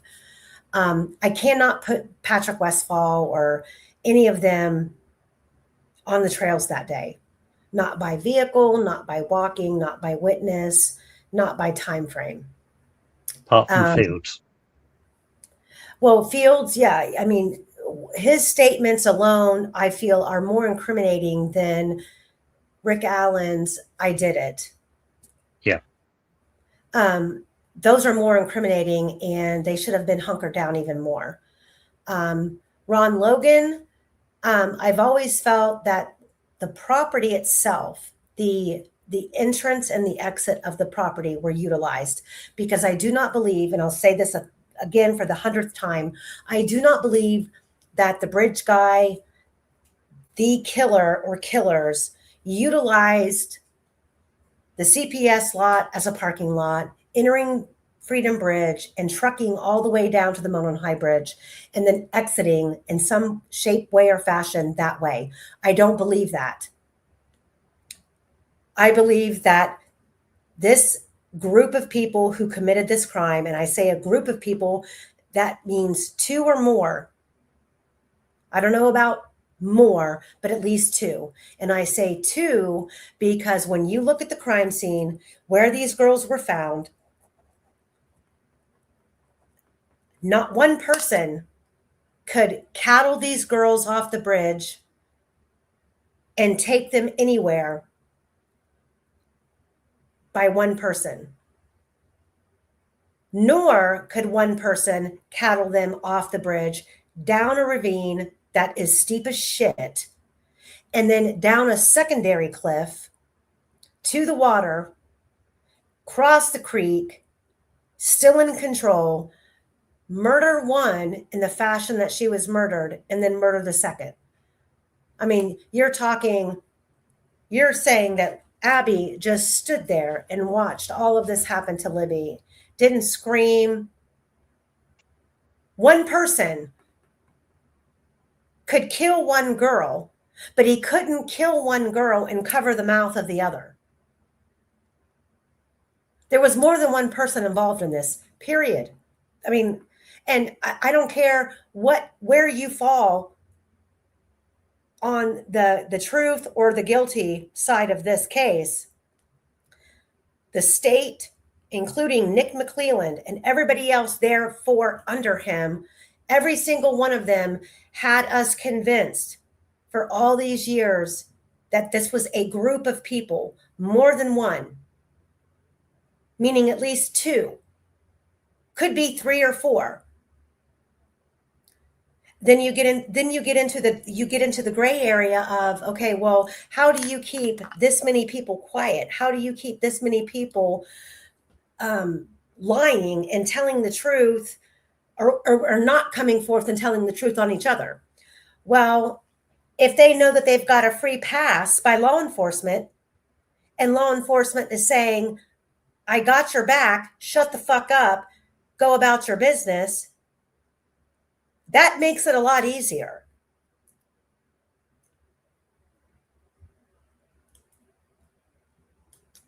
I mean, there's a lot of people in this case who have made statements that are bold, and no one's listened. Elvis Fields, I spit on him.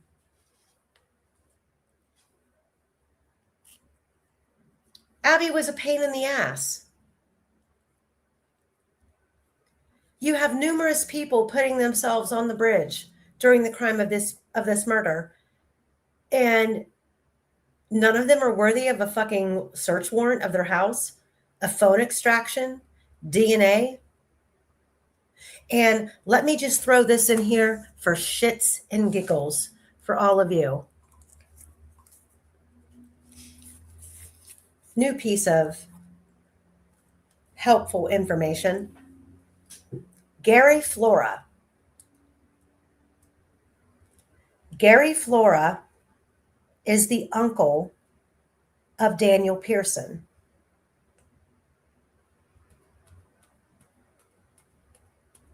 Gary Flora called the FBI tip line and said this: my nephew, Daniel Pearson, was on the Monon High Bridge yesterday. Keyword, yesterday, at 2 p.m.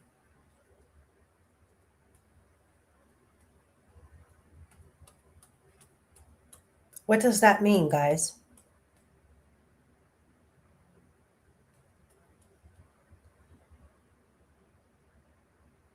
If Daniel Pearson's uncle is tipping in his nephew, Daniel Pearson, on the 14th, saying, my nephew, Daniel Pearson, was on the bridge yesterday. That means this tip came in on the 14th. Yesterday would have been the 13th. He was on the bridge at 2 p.m. What does that mean? And law enforcement has had this tip in the Orion tip file since February 14th. That means that their star witness who came forward, who sat for a sketch artist and drew a picture of Daniel Pearson, it means she wasn't lying, and Daniel Pearson's own family member fucking turned him in. Where is he?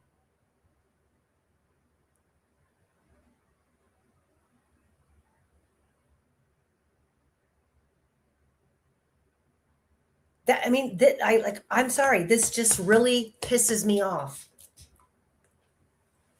And then everybody who he's there with, converging on the bridge at that time.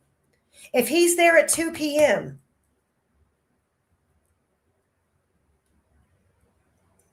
the BG video didn't start until 2:13.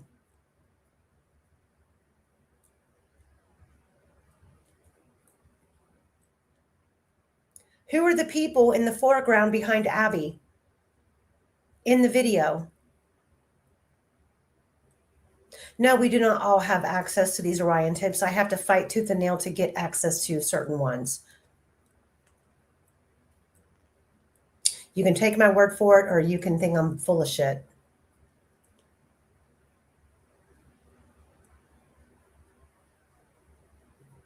But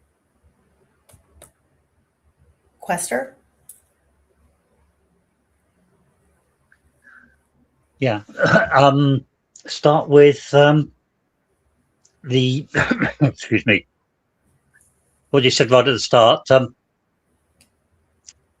if it was a, call it revenge killing, that would not have been enough to wipe out the debt.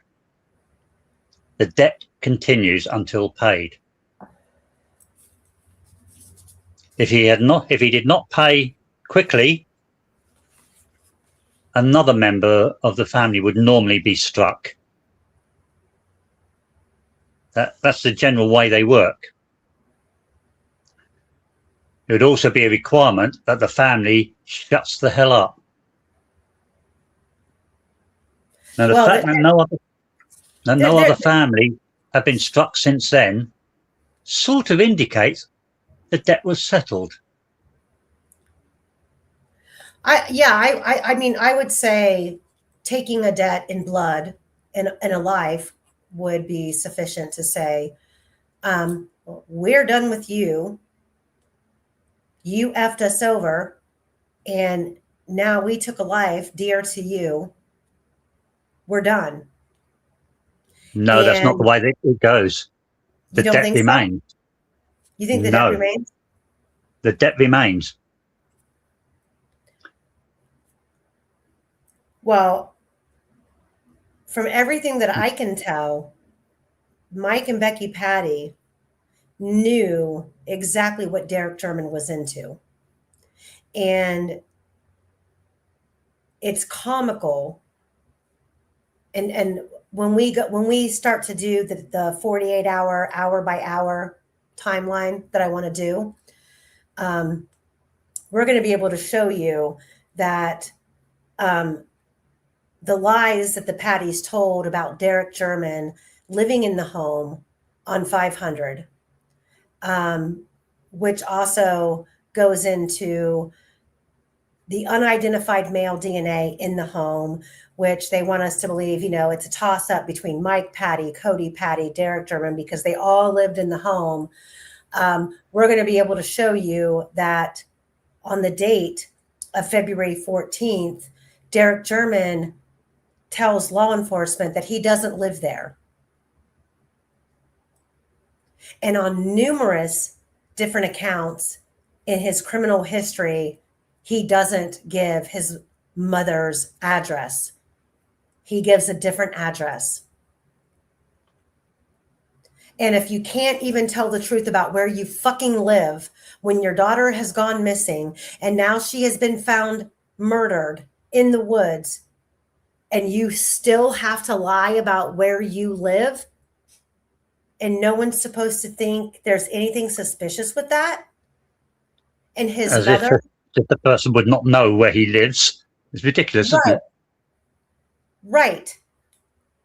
On top of other people who are reportedly at the bridge at that same time, who live on the same little shitty fucking street that you are telling law enforcement you live.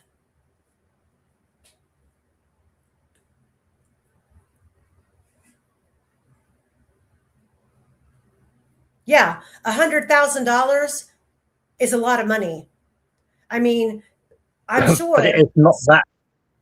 In the drug community, it's not so much the money as the respect. You have done it, and it cannot be allowed. If it had been a penny or £1 million, it would still been the same. You cannot get away with it. And just playing out scenarios here, because we know that there are familiar connections between people that lived in Kokomo who were servicing addicts in Delphi, Carroll County, that Derek was directly connected to, and that Derek had to save his own ass, ratted on, got off the hook, and was able to save face and still be allowed to live. Apparently, the Kokomo crew group weren't as deadly as the alternative. He then turns to those who are servicing the heart of Carroll County, Monticello, Logansport, White County, all of those other West Coast sides of Indiana. What do you think his plea bargain to them would have been? You can trust me, you know, do you not? I mean, I just can't imagine the groveling that Derek German would have had to have done to get favor with another organization to obtain access to that amount of money of drugs and then not pay for it. That was an absolutely insane thing to do. Yeah. He must have known what could happen when you move into the big league. And I believe that Derek German is the hook. And when I describe him as the hook, he is the hook of all dirtiness that kept the Patties financially in the money between dealing in underhanded investments, property. Look up Becky Patty and how many properties she owns. Look up her appraisal company and how many properties that she's involved in which realtor offices that she's involved in, that she's available to be called in as an appraiser, and how many times those appraisals resulted in, within 90 days to 120 days, a fucking fire where an insurance company got, or a homeowner got paid out. And I'll tell you something else. Huh? I'll tell you something else. One of the first things I did when I started getting into this was to do a little bit of checking up on them, the Patties, including annual salaries, properties and other assets and so on. And you've got some extremely weird things that show up. For instance, Michael Patty. His annual salary at the time is registered as between $100 and £150,000. And that converts to US dollars how? Because you say 100 pounds. Sorry, dollars, not pounds. Yeah. Okay. Yeah. Okay. He's also registered as owning properties and other assets, which pushed his net worth to over $825,000. Now, where on earth would all of that have come from? Derek's was far more, I just couldn't get hold of it. It was buried.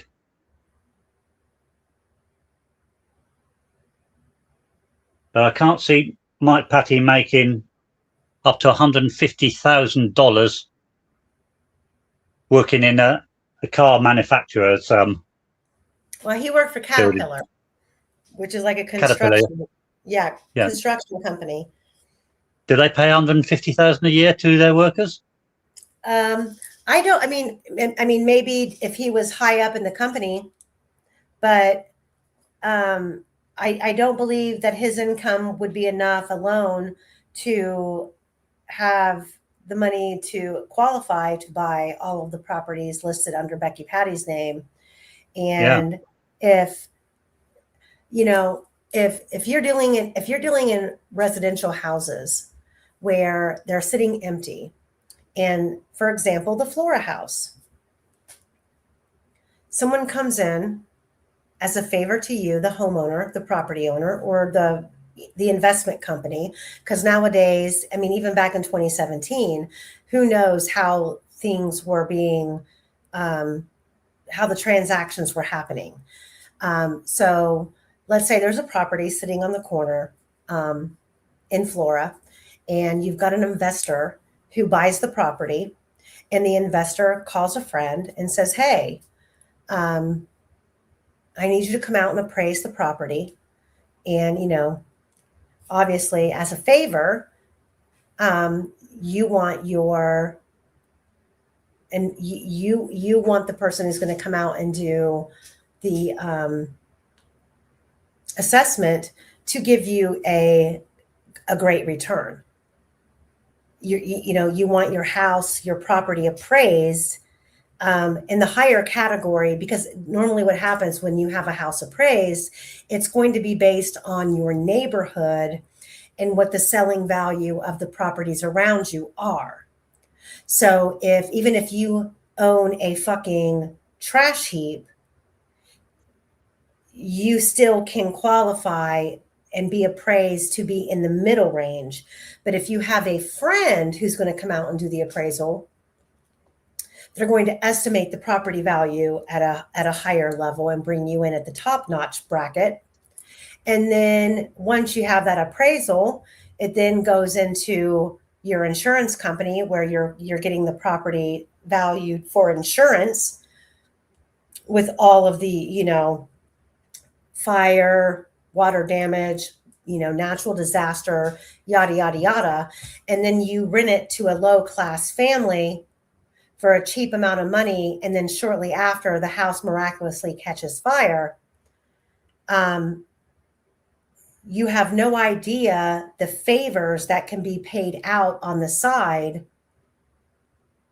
because they now gained a $50,000 more payout from the insurance company than what they would have gotten if they had just hired a regular, mundane, non-friend appraisal company to come in. There are kickbacks, and this shit goes on all the time. And it seems there's a track record with the Patties and Becky Patty's investment firm or her appraisal firm that could align with appraising at a higher value. And then shortly after, something dramatic happens to the property. Why?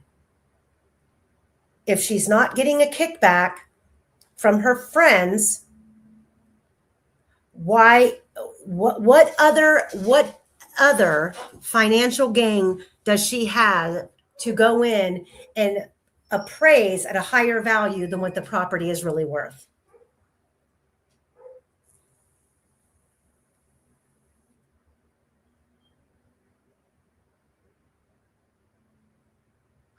Have you ever seen where Derek works? No, I've never seen that Derek even has a job. No, nor have I. Does anybody know?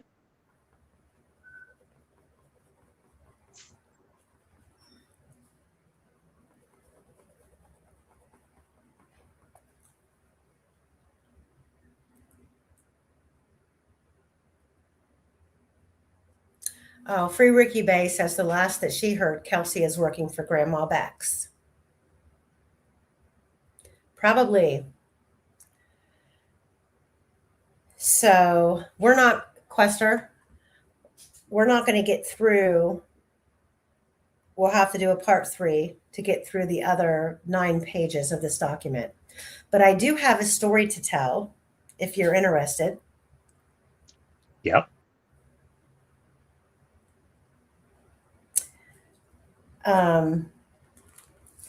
So I've done multiple interviews the last couple of days.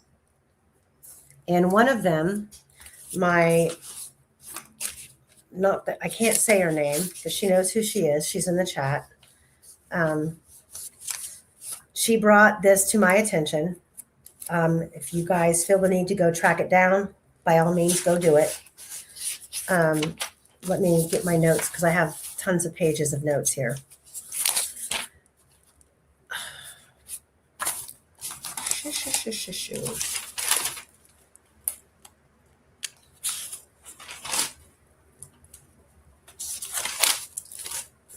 Hold on. So we know that the state's response was posted on the AG's office's website, the Attorney General. Say his name for me, Quester, because you say it wonderfully. Sorry, which one's that? The Attorney General. Rokita. Rokita. I presume that's how you pronounce it. Mm-hmm. Okay, I've got it. So on Rokita's website, There's a thread of comments where people are commenting on the state's response. And I was informed that there was somebody who came on in the message forum and made some comments about having information. So I was put in contact with this person and I interviewed them for a little over an hour yesterday. And I took notes while I interviewed them. I'm not going to give full names, but I will give you some names. So this person's name is Dana, and you can see his responses in that thread as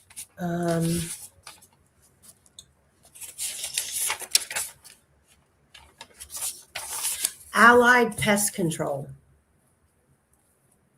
He owns a company called Allied Pest Control. So I spoke with him via phone yesterday, and he was interviewed by the FBI and several Carroll County officials. The FBI agent that interviewed him was named Sergeant Butt, B-U-T-T. And his story goes as follows. He has multiple accounts throughout Lafayette, Logansport, and Carroll County. And he had a scheduled appointment in Delphi at 4:30 p.m. on February 13th. He drove to Carroll County over an hour early to grab something to eat and to catnap in his car in the parking lot prior to going to his extermination job. This is not the same company that Brad Heath worked for.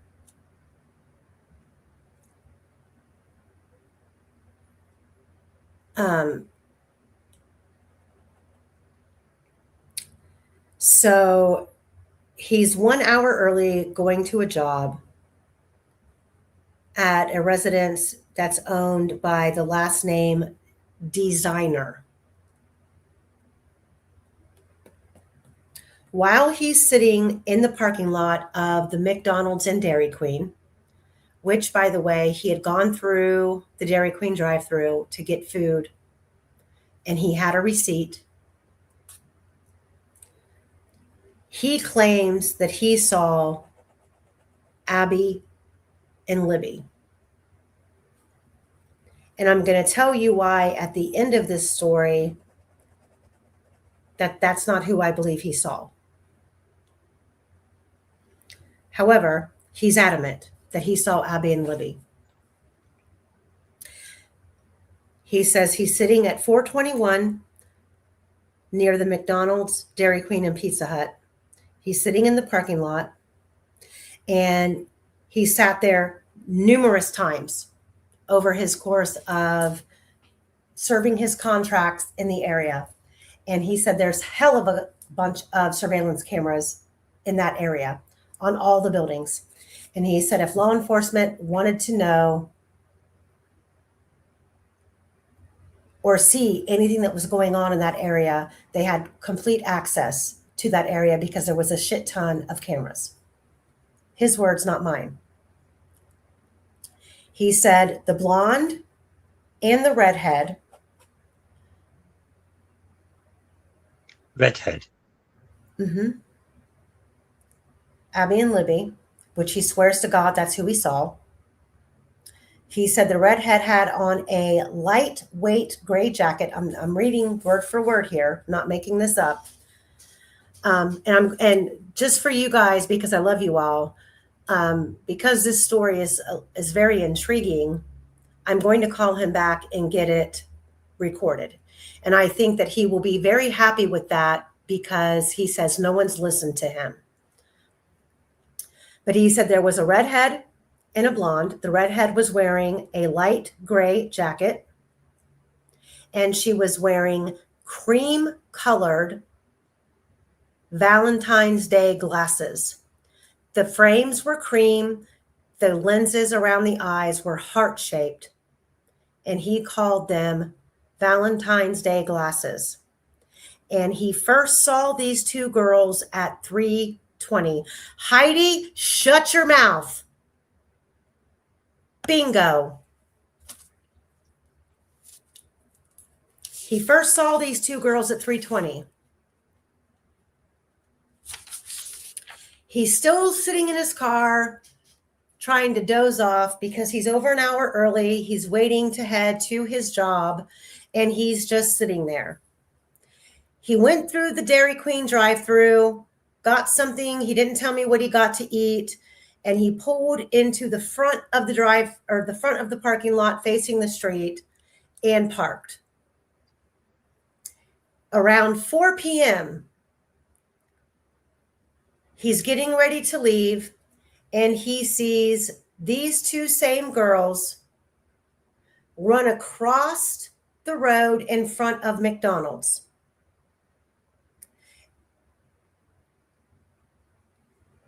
Here's the details that are ridiculous that he has. He says the girls darted across the street in front of the McDonald's. Both girls had drinks in their hand. The blonde girl was carrying a drink in her right hand. The red-headed, taller girl was carrying a drink in her left hand. He said they ran to the intersection of South Hamilton and 421. 421 is Main Street that turns into 421 down there by the McDonald's. So where the Carroll County Courthouse is, where all of those little businesses sit, that's Main Street. But as you go past the courthouse and you head towards Monticello and you come upon the Pizza Hut, the Dairy Queen, and the McDonald's, it turns into 421. So he says they go to an intersection at South Hamilton Road and 421, and they walk towards a red truck. He describes the red truck as a 2007 with a bench seat in the back. The car is not in a parking lot. The car is parked on the street, not necessarily at an intersection, but in front of a large house. Can you repeat what type of car? It's a red pickup truck that he describes as a 2007 red truck. It's a pickup truck with a bench seat.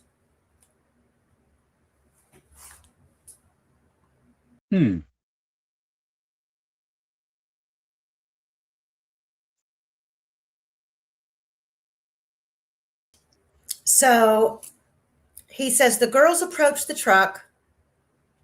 He's sitting there facing 421. He has a clear shot of the red pickup truck and the guy in the truck. He says the license plate on the truck, he says, has XL on it or XXL. That's all he can remember about the license plate. That sounds like someone's boyfriend who worked there. So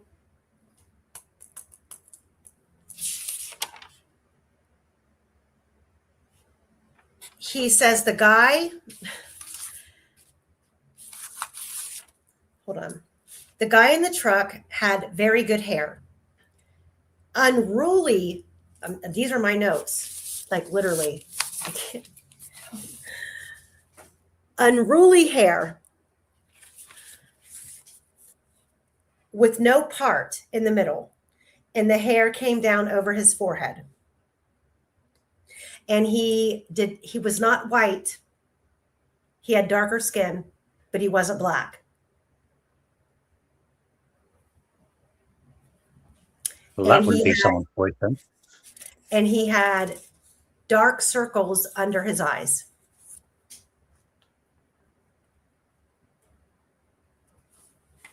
That's what he said. and he had something shiny hanging around his neck, and he described them as goggles, not sunglasses, but goggles like you would put over your eyes as protective wear to, like, for a contractor. It would block sawdust or something that you would be cutting that would be illuminating dust or something like that.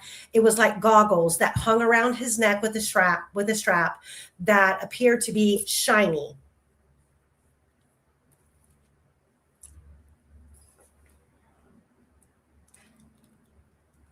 So I unfortunately, and this is why I'm going to call him back, and I'm going to record the interview. I'm going to have him tell me the story all over again. I can tell you right now, he will be more than happy to do that, because He's incredibly precise, isn't he? he has a lot. Yeah, he has a lot of details. And even when I interjected about the height of the girls, he was saying the redhead was taller.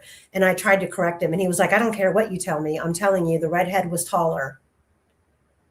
And I had somebody else today hit the nail on the head with, he probably saw Bree and Kelsey. But Bree is not a redhead. Bree is a redhead. Bree has auburn hair. She does. Didn't she lighten it at the time? Bree had red hair. In her pictures before the 13th, if you were to see her in the sunlight, you would consider her a auburn. It's more brown tone, but I would still call her a redhead. So did she alter that after the murders? I don't know. I don't know who had cheer practice at 2 p.m. This was at 3:20 and at 4 o'clock. Exactly, Indy Cindy. Bree's hair is the same color as Abby's hair. And Abby has, I don't know what you would call it, auburn? It's not brown. It's got a red. Abby was definitely a redhead. And everybody believed that some of these photos that we have of Abby were interchanged with Bree's. Bree had red hair, or at least an auburn red cast to the hair. Strawberry. I would say strawberry is not a good description, because strawberry is more of a lighter red, like a strawberry blonde. I'm going to say that it was. I just looked up a picture of her before. Auburn, dark auburn. Okay. You could say red, yes. Okay, so if you're in the sunlight walking across the street and you're a man who is not really, would you say burnt penny? Indy Cindy says burnt penny. I've no idea what that is. I'm a bloke. We only know 6 colors. Strawberry brown. She's not a carrot top, but she's not a brunette. Here we go. So here's the rest of the story. Here's the rest of the story. So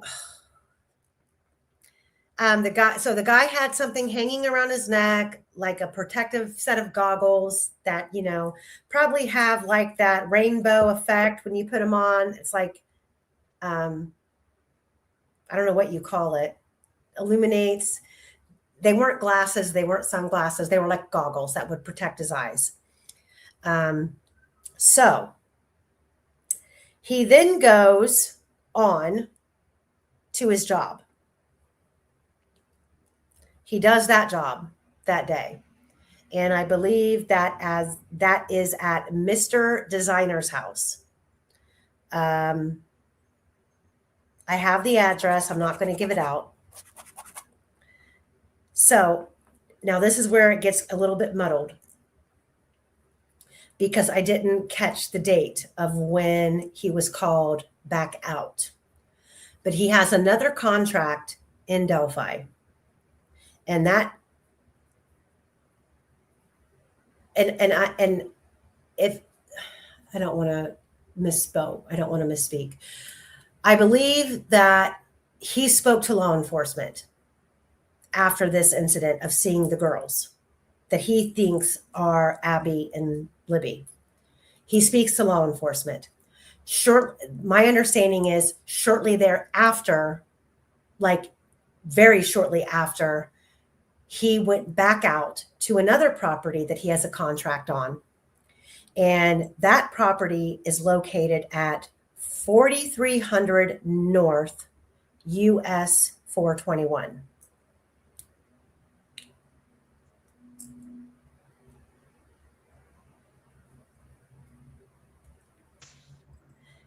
The contract that he has at this property, when you look up this address, the name, I'm not going to say his name. I'm going to make all of you guys do your own research. Go to the Carroll County Beacon website, put in 4300 North US 421. The homeowner at that property is the name that he gave me. I did confirm that. The contract that he had at this property was for reoccurring bed bugs. He claimed he went out there once a month and sprayed for bed bugs in the carpet, closets, crevices, furniture, drawers, everywhere.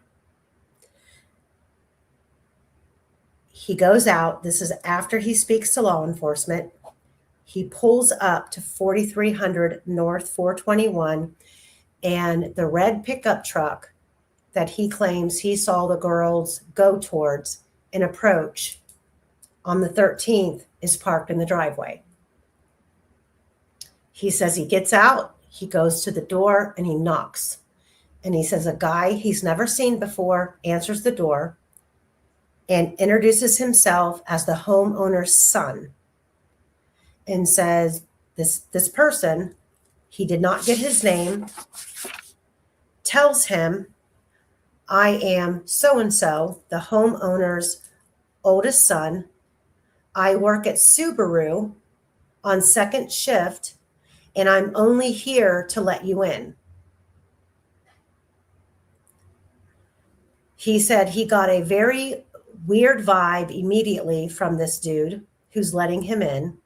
He goes in and he realizes that the room that you walk into that's normally carpeted is missing all the carpet. It's now exposed hardwood floors.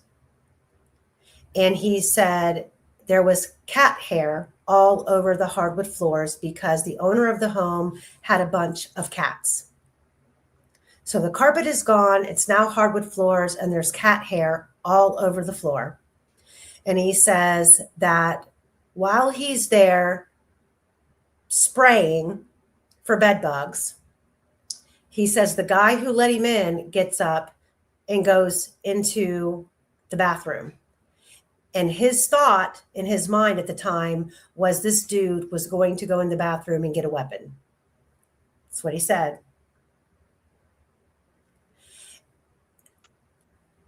But apparently he didn't. But that was what he felt in his gut, that I need to keep my eye on this guy because I don't trust him. He's acting fucking weird. He said he's spraying furniture and he opens I am just retelling the story here, guys. He opens a drawer to spray it for bed bugs. And he says in this drawer that he has sprayed before, now is a garrote. A dirty, he called it a dirty, filthy piece of rope, garrote, that you would strangle someone with laying in the drawer. He didn't touch it. He didn't do anything. He sprayed and he left.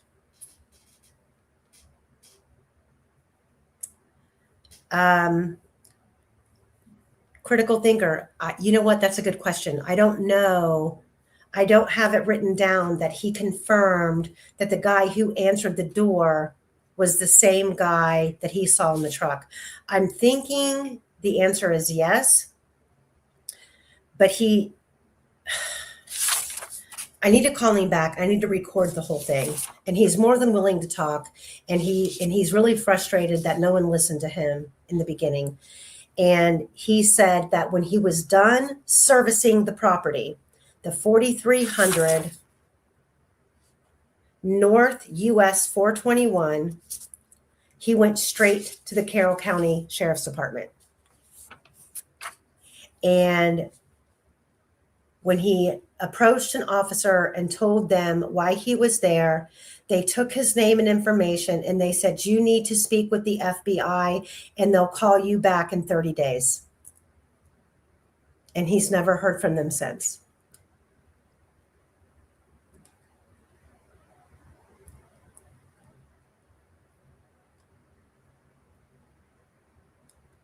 So there's my story.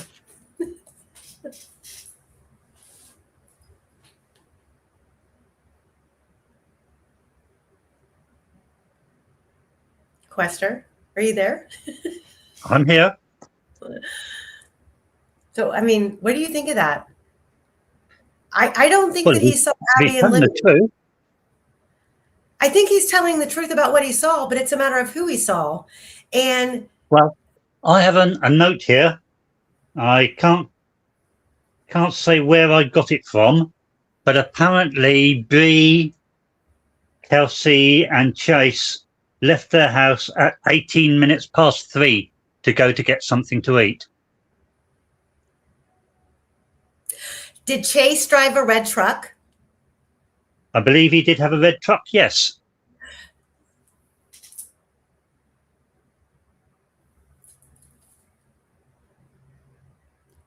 That does not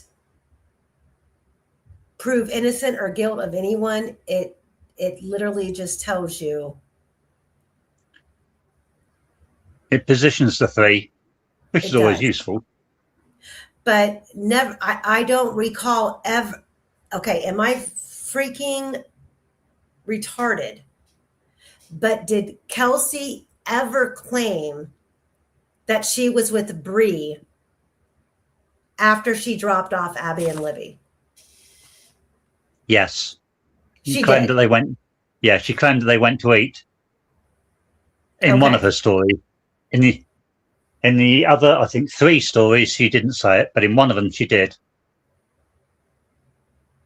After washing Chase's truck.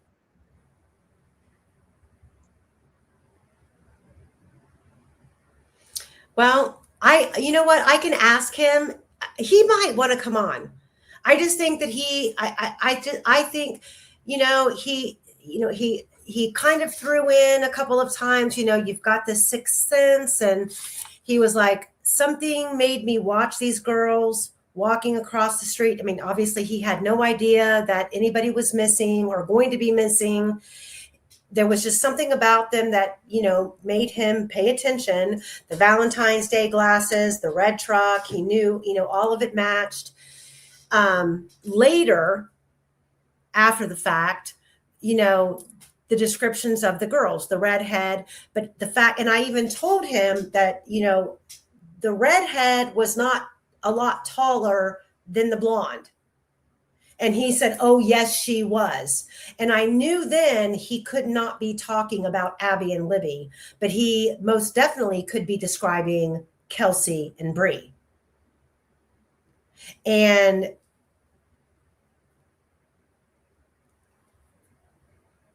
I don't know what it means, but I don't know what it proves or disproves. It's just a very interesting story.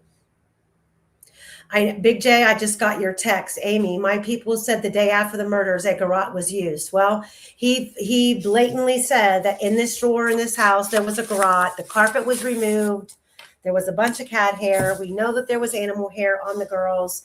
Again, like I said, we are going to go down every rabbit hole and extinguish every possibility because we don't believe that Rick Allen is responsible. And at some point in time, we are going to connect the dots. And I also have a lot of other information from a couple other of sources that I'm still not done getting the details on, but I try to be as transparent with all of you guys as I possibly can without risking the case. But at the same time, there's a lot of information that I feel that people try to keep suppressed for no reason. So sometimes I have to make judgment calls. Bear in mind this mention of a garrote, what a garrote does. If it's a rope one, it will break the esophagus and leave distinct marks. If it is a wire one, the cheese wire type, it will cut through the esophagus pretty cleanly and nastily. And according to the police, that doesn't fit. Neither of that fits. Right. And a garrote, which is, let me remind, thank you, Michelle. My goodness, thank you so much. And guys, as far as like the super chats and everything else go, just I have at the top of the screen scrolling the preferred way to support the channel. If you go through YouTube, it takes 30% of your money. Don't do it that way. But thank you, Michelle. And if you just got a new gifted membership, it's from Michelle, so make sure that you thank her. A garrote is what was reported to be used in the John Benet Ramsey case. And a garrote eliminates someone strangling you by hands. It's a twist and it's a motion that just tightens and tightens and tightens. And I mean, at this point in time, I don't even know if we can even trust what the fuck the cause of death. I mean, we know what the injuries were to the girls, but beyond that, you know, they've never released the autopsy reports. We don't know about bruising around the wrist, the bruising, you know, like we were talking about last week when Fungi was on here, we were talking about the girls crossing the creek without shoes on, what their feet would look like. We don't have any of that. Even from the trial. Hey, love and light for all. Hi. Yes, Big J, a garrote would bring quick death. But I'm going to go back to him and get his full interview again and get it recorded.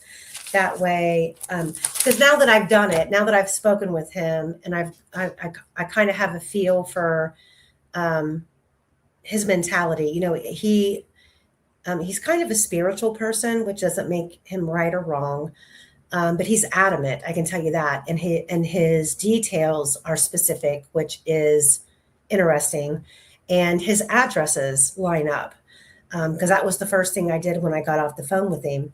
Was check, like, okay, who is he talking about? Found him. So I'm sure I can get him to do an interview, and even better, get him to come on and talk, because it's, you know, it's been a while since we've had some new information on the case, and it's always nice to hear it from the horse's mouth, so to speak. The medical examiner is compromised. All of them, everybody's compromised in this case. They all are compromised. So Quester we'll plan on a part 3. What's good for you next day? I don't know. Look, to be honest, what sort of day were you thinking of? I can't Friday. That's tomorrow. I can't tomorrow either. So as of right now, until the surgeon's office calls, I am scheduled to return to work on the 6th. Or I'm sorry, the 6th is my last day off, which means I would return to work on the 7th. Unless my surgery is scheduled for this month. If my surgery is scheduled for this month, my surgeon is just going to update my FML paperwork and keep me off so I don't have to redo my FML paperwork. So I should know by tomorrow or Monday if I'm going to be off an extended amount of time. I'm hopeful that I am, because I'm just really enjoying being able to do all this research. So let's shoot for, so you can't tomorrow, right? Can you Saturday? No. I can't on the 7th either. The 7th. Okay, 7th is Tuesday, so I can't either. So part 3, we can do Monday, the 6th. I think so, yeah.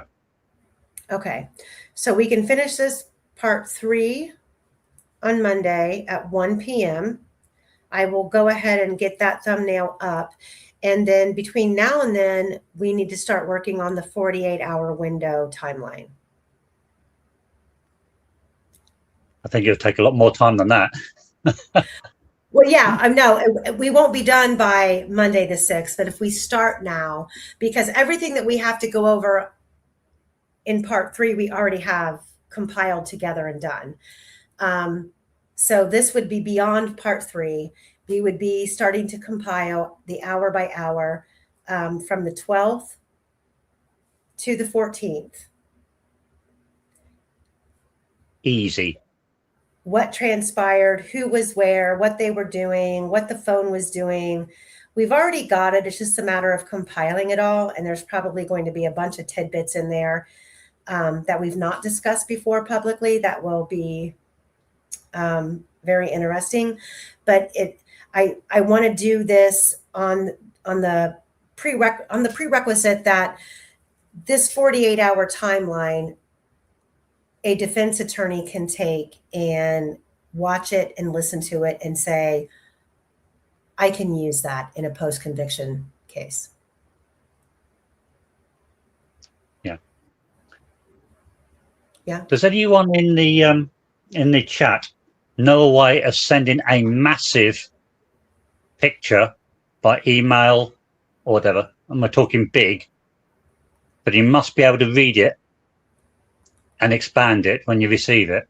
You know what I'm talking about, don't you, Amy? I do. So guys in chat, what he's asking is he has a document that he's created in a format that so far we've not been able to convert. We can see it, but it's condensed and compressed. And it's a massive timeline of the case. And we've been trying to dissect it piece by piece by piece. Free Ricky Bay says, ask All Eyes. Or D Beans. Okay. We need somebody with good technical applications on their computer who has the ability to open this up. And even if you have to like break it up into, no, it doesn't work on Google Drive. And Quester, you created it in Paint, correct? Correct. Over the years, it's grown massively, really massively. So we need to figure out a way to get this in. Like, if I knew how to do it, I'm telling you, I would take this son of a bitch and blow it up as big as my wall in this room, and it would be my backdrop for my lives. But we have to figure out how to get it done. I've put it through Chat GPT. I might, there, Indy Cindy, I might have to ask Chat GPT to give me an idea of a program. I think Fungi has even looked at it and she can't crack it. A printing company, yep. We'll figure it out eventually, but if there's anybody that thinks they have the capabilities, please let us know.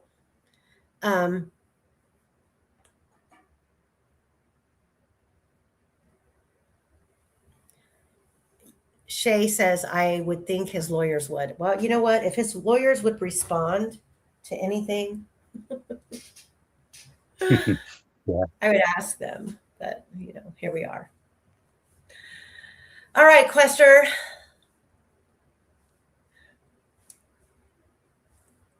We will shoot for Monday at 1 p.m. for part 3. Certainly. Skin Row, we need someone who can open up a file that's massive, that it was designed in paint, and we have broken it up into, I think the last way that you broke it up, Quester, was in like 28 parts. Yeah. And even then, I mean, I can see it, but when I zoom in, it becomes distorted. Yeah, unfortunately, as I say, paint is not the greatest one for doing this. No, it's not. But but we need to do it all again would probably take me about a year. Yeah, no, we don't need you to do it all again. We need to figure out how to get this readable. And I don't know what you're using on your computer that makes it readable for you that I cannot figure out. But we need to figure it out so we can use this. It would be a freaking blessing for the 48-hour window marathon that I want to do. Scope, never heard of it. I'll have to look that up. What? Scope, SCOPE? Uh-huh. You ever heard of that? No. No. I'll have to look that up. Okay. Well, let's get on the hunt. Thank you, everybody, for being here. Thank you, Quester. Enjoy your Thursday night. Love you.